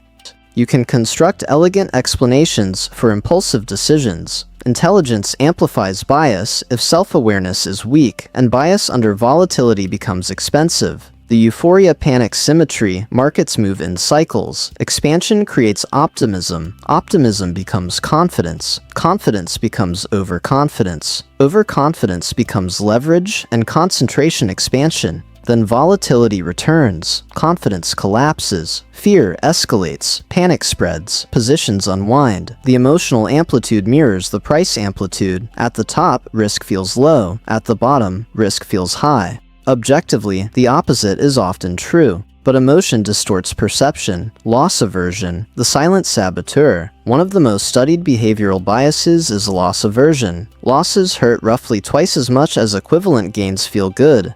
That asymmetry drives destructive behavior. When a concentrated position declines 30%, the pain can push you to exit, even if thesis remains intact. The act of selling stops the emotional discomfort, but it locks in the loss. Relief becomes the reward, not rationality. This is why many investors sell near bottoms and buy near tops. They're optimizing for emotional comfort, not long-term outcome. Recency bias. Recency bias causes people to overweight recent events. If markets have risen for years, people assume continuation. If markets have fallen sharply, people assume collapse. During extended bull markets, risk tolerance rises because volatility feels distant. During sharp drawdowns, risk tolerance vanishes because fear feels immediate. Neither reaction reflects structural reality, both reflect emotional proximity.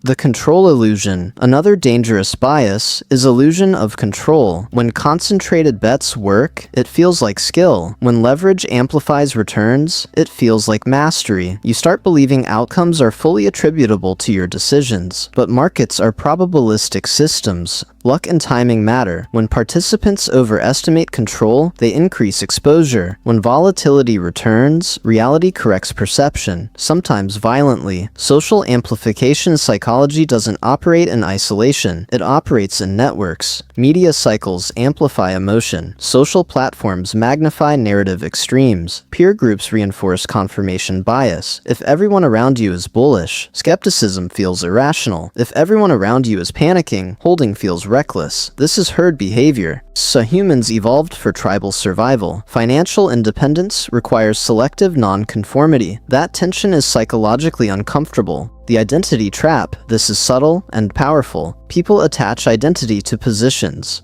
I'm a tech investor. I'm a real estate person. I believe in this company.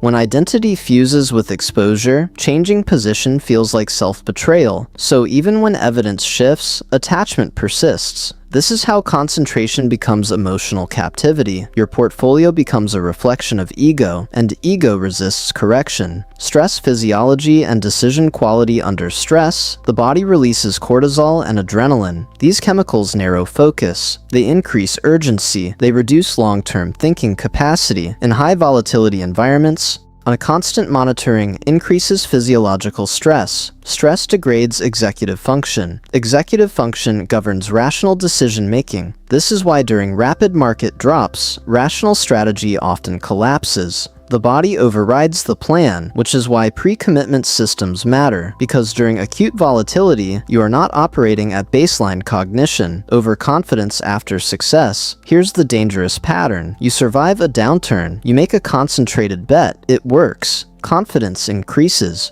You increase exposure. That works too. Now your internal model upgrades itself. I understand this. Exposure grows further. Then volatility hits. Overconfidence expanded risk beyond structural tolerance. Correction follows. Overconfidence cycles are quiet wealth destroyers, especially after early wins. The patience deficit. Modern environments reward speed, immediate feedback, instant validation. Markets do not reward impatience. Compounding requires time. Time feels slow. Impatience leads to overtrading. Overtrading increases friction. Friction reduces compounding efficiency. The paradox: doing less often produces more, but doing less feels unproductive. So people intervene unnecessarily. Emotional volatility versus market volatility. Some people can tolerate high market volatility. Few can tolerate high emotional volatility. Concentration and leverage amplify both. If emotional amplitude exceeds psychological tolerance, behavior destabilizes. That's when structure collapses. So the question becomes, can you remain emotionally stable while financially volatile? If not, exposure must decrease.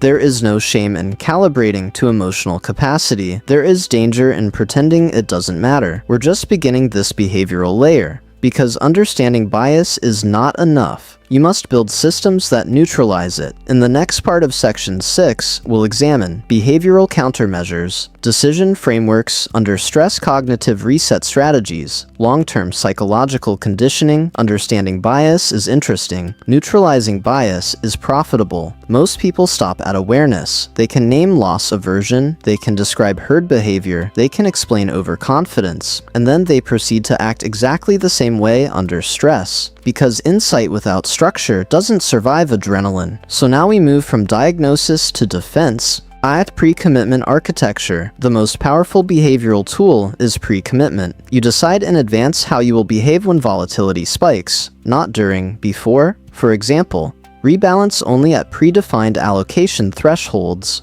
Increase contributions during drawdowns of specific magnitude. Review thesis quarterly, not daily.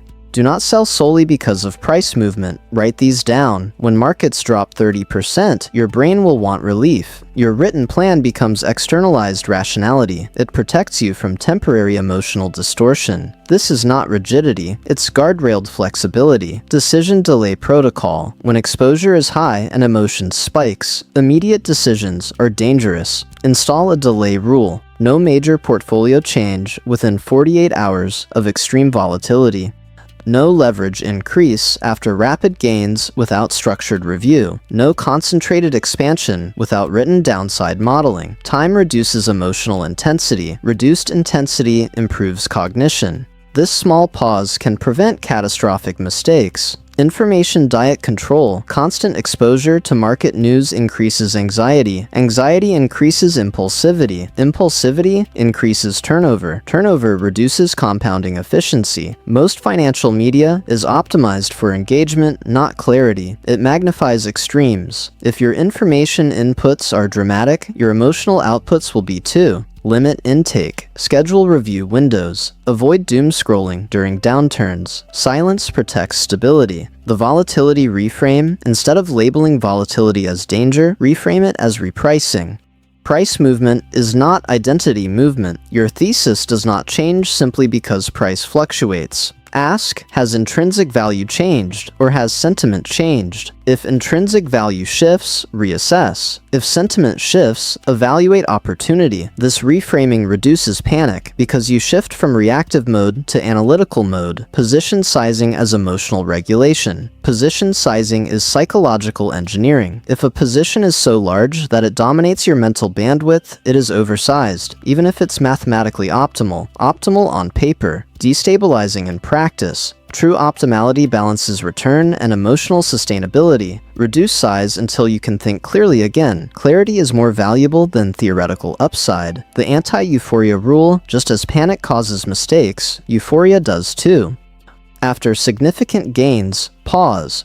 Do not increase leverage. Do not double concentration impulsively. Do not extrapolate recent growth infinitely. Review fundamentals calmly. Euphoria expands risk silently. Panic contracts risk violently. Both distort perception. Separate identity from exposure. Your investments are not you. Your business is not you. Your portfolio performance is not a moral evaluation. When identity fuses with exposure, rational exits feel like personal defeat. Maintain distance. You are the strategist, not the position. This separation preserves adaptability. Long-term conditioning, psychological resilience is trained. Volatility forces it. Proactive stress testing prevents reactive collapse. The ceiling concept. Everyone has a financial ceiling. It is determined not just by income, but by structural discipline. Two people earning identical incomes can experience radically different long-term outcomes. One increases fixed costs aggressively during expansion. The other maintains margin. One leverages early and concentrates impulsively. The other sequences carefully. The difference compounds over decades. Ceilings are built quietly and broken quietly. The integrated loop lets map the loop. Volatility creates opportunity. Opportunity rewards discipline. Discipline enables leverage. Leverage accelerates growth. Growth demands humility. Humility preserves liquidity. Liquidity protects against volatility. Cycle repeats. Break any link and the loop destabilizes. Maintain all links and wealth becomes durable. Section 7 is partially complete. In the final section, we step back even further. We'll examine long-term perspective, legacy thinking, generational compounding, and how to avoid repeating destructive cycles after success. Long horizon thinking, beyond wealth, toward permanence. If you zoom out far enough, the entire conversation changes. Volatility stops looking dramatic. Leverage stops looking exciting. Concentration stops looking heroic. They become tools, temporary tools. And the real question shifts from, how do I build wealth, to, how do I make wealth endure? Because creating wealth and keeping wealth are different psychological games. And history is full of people who mastered the first and failed the second. The first-generation trap first-generation wealth builders often operate in layer 3 energy, aggressive, focused, high tolerance for risk, comfortable with volatility. That mindset is required to break through inertia. But once breakthrough occurs, the same mindset becomes dangerous. Why? Because the reference point shifts. Risk that was once existential becomes normalized. Success breeds confidence. Confidence breeds expansion. Expansion increases fragility if unchecked. Many fortunes disappear not from ignorance, but from refusing to update strategy after winning. The reversion to the mean problem. There's a silent force most people underestimate. Reversion to the mean. Extraordinary returns rarely persist indefinitely. Industries mature. Competitive advantages erode. Regulatory landscapes shift. Technologies disrupt incumbents. Even dominant enterprises face gravity. This does not mean concentrated success is impossible. It means permanence requires adaptation. If wealth is concentrated in a single asset or industry indefinitely, systemic risk increases over time. Evolution must follow expansion. Generational drift. Wealth across generations decays for predictable reasons. Risk-taking declines. Discipline softens. Lifestyle inflation accelerates. Structural awareness fades. The original builder understood volatility intimately. The next generation may only understand comfort.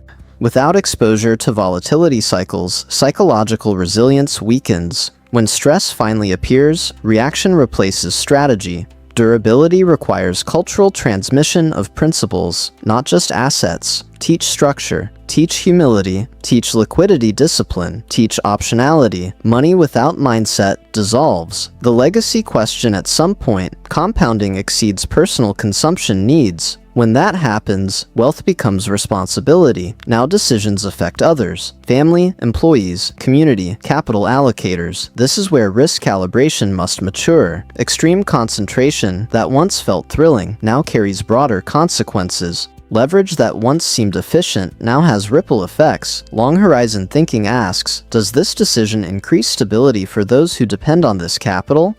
If the answer is uncertain, exposure should shrink. Preservation is not cowardice, it is stewardship. The compounding of reputation, financial capital compounds, but so does reputation capital. How you behave during volatility, how you manage leverage, how you treat stakeholders during stress. These compound quietly. Reputation creates access. Access creates opportunity. Opportunity creates optionality. Optionality enhances durability. This compounding often outlives any single concentrated position. Designing for 30-year cycles instead of optimizing for quarterly returns. Design for 30-year cycles. What industries will still matter? What assets produce durable cash flow? What leverage structures remain manageable under multiple rate regimes? What concentration risks are acceptable across economic shifts? 30-year thinking reduces impulsivity. It prioritizes resilience. It filters noise. because short-term turbulence rarely determines long-term trajectory, unless structure is fragile. The emotional endgame there is another dimension rarely discussed: peace. Wealth without psychological stability is hollow. If exposure levels constantly trigger anxiety, lifestyle is irrelevant. If leverage creates chronic stress, acceleration is meaningless. The ultimate optimization is not maximum return. It is sustainable growth with emotional equilibrium. That balance is deeply personal, and it evolves. The final integration. Let's bring everything together one last time. Volatility is inevitable. Leverage is powerful but unforgiving. Concentration creates dispersion. Time rewards discipline. Liquidity buys survival. Psychology determines execution. Sequence defines outcome. Humility protects longevity. Wealth is not built by a single decision. It is built by layered discipline, repeated across decades, and lost the same way, layer by layer. If you internalize this architecture, you stop reacting to markets. You start designing around them. You stop chasing speed. You start building runway. You stop optimizing for ego. You start optimizing for durability. And that shift, more than any single strategy, determines whether wealth is temporary or permanent. End of structured framework. The discipline that outlives you there is a quiet illusion that creeps in once wealth becomes real. At first, money is survival, then it becomes freedom, then it becomes optionality, and eventually, if you're not careful, it becomes identity. That final transition is the most dangerous one, because when wealth fuses with identity, risk decisions stop being analytical and start being emotional. Gains feel like validation, losses feel like humiliation. Strategy becomes self-worth in disguise, and that is where long-term structures quietly begin to erode. The discipline that builds wealth is powerful, but the discipline that preserves it must be stronger. The hidden cost of winning changes behavior. When concentrated bets work, confidence expands. When leverage accelerates returns, conviction hardens. When volatility rewards patience, memory distorts. You start believing your edge is permanent, but markets are adaptive systems. The environment that rewarded your strategy may not exist tomorrow. History is filled with dominant operators who mastered one cycle and were dismantled by the next, not because they became unintelligent, but because they became rigid. Durability requires periodic humility resets. That means asking at structured intervals, if I were starting today, would I build this same exposure profile? Is this allocation optimized for the next decade or the last one? Am I defending legacy decisions out of ego? These questions protect against slow decay. Wealth as a system, not a score. When people first accumulate capital, they often track it like a scoreboard. Net worth becomes the metric, growth rate becomes the game. But sustainable wealth behaves more like an ecosystem. It includes productive assets, liquid buffers, defensive positions, optional growth, capital reputation, capital human capital decision, bandwidth. If one component dominates the ecosystem, fragility increases. For example, a portfolio that grows rapidly but eliminates liquidity becomes vulnerable to timing shocks. A strategy that maximizes return but consumes all mental bandwidth erodes clarity. An operator whose identity is tied to a single industry risks collapse if disruption accelerates. Ecosystems survive because they diversify function, not because they chase maximum yield in one direction. The time compression illusion. Modern markets compress feedback cycles. Prices update instantly. Information spreads in seconds. This creates the illusion that everything must be decided quickly. But true compounding operates slowly. Most durable fortunes were not built through constant tactical movement. They were built through structural positioning and long holding periods. Speed feels productive, patience feels passive, but in compounding systems, patience is active discipline. When you zoom out to multi-decade horizons, daily volatility becomes background noise. Tactical precision matters less than strategic alignment. The hardest skill in wealth management is not prediction, it is restraint. Stress is a design feature. If your financial structure only works in calm environments, it is not a structure, it is a bet. Design for stress. Assume markets will correct, liquidity will tighten, rates will change, industries will evolve, regulation will shift. Then build allocations that remain functional across those states. This does not eliminate risk, it absorbs it. A structure built for resilience may grow slightly slower during ideal conditions, but but it survives adverse conditions, and survival is the foundation of compounding. The psychological ceiling. Every individual has a psychological ceiling of volatility tolerance. Below that ceiling, you operate rationally. Above it, you rationalize. When drawdowns exceed internal tolerance, discipline collapses. That ceiling often shifts upward during bull markets and contracts violently during crises. The solution is not bravado, it is calibration. Know your threshold before the cycle tests it. Position sizing should reflect psychological stability, not theoretical return. Because the best strategy on paper fails if you cannot hold it. Multi-generational clarity. If wealth is intended to outlive you, clarity must be encoded into structure. That means transparent governance, defined risk limits, liquidity minimums, capital deployment rules, clear succession logic. Without structure, future decision makers inherit assets, but not philosophy, and philosophy determines behavior under stress. Teach not just what you own, but why you own it. Explain the purpose of liquidity. Explain the logic of diversification. Explain the reason leverage is constrained. Principles travel farther than performance metrics. The role of adaptation. Long-term durability does not mean rigidity, it means adaptive discipline. Core principles remain constant. Respect risk, protect liquidity, avoid forced decisions.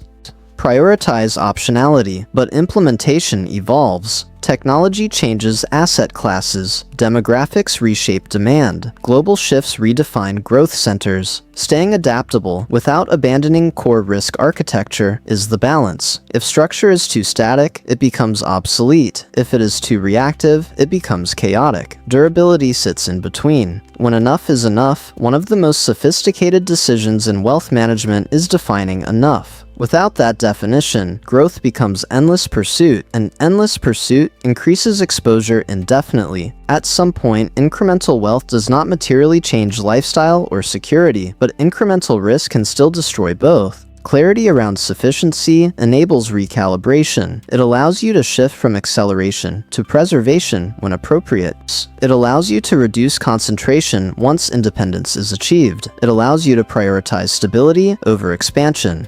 Without a sufficiency threshold, risk appetite rarely declines voluntarily. The final filter before making any significant financial decision, apply a simple filter. If this position declines 50%, does my structure remain intact? If liquidity freezes, can I operate for 24 months without forced sales? If growth stalls for 5 years, does this plan still function? If I am wrong, does the system survive? If the answer to any of these is no, the structure requires adjustment, not because pessimism is wise, but because permanence demands redundancy. The quiet power of boring over time. The most durable wealth often looks boring. Balanced exposure, measured leverage, steady accumulation, periodic rebalancing. Limited drama. There are no spectacular headlines, but there are also no catastrophic collapses. Excitement fades, stability compounds, and in multi-decade arcs, stability often wins. The real endgame, the real objective, is not maximum return. It is optionality with peace, the ability to choose work or rest, the ability to endure downturns without panic, the ability to support others without fragility, the ability to adapt without desperation. Money is a tool, structure is the system, discipline is the guardrail, and time is the multiplier. If you protect the system, time does the heavy lifting. If you compromise the system, time magnifies errors. Closing integration across this entire framework, one theme repeats. Volatility is unavoidable. Leverage is double-edged. Concentration amplifies outcomes. Liquidity buys time.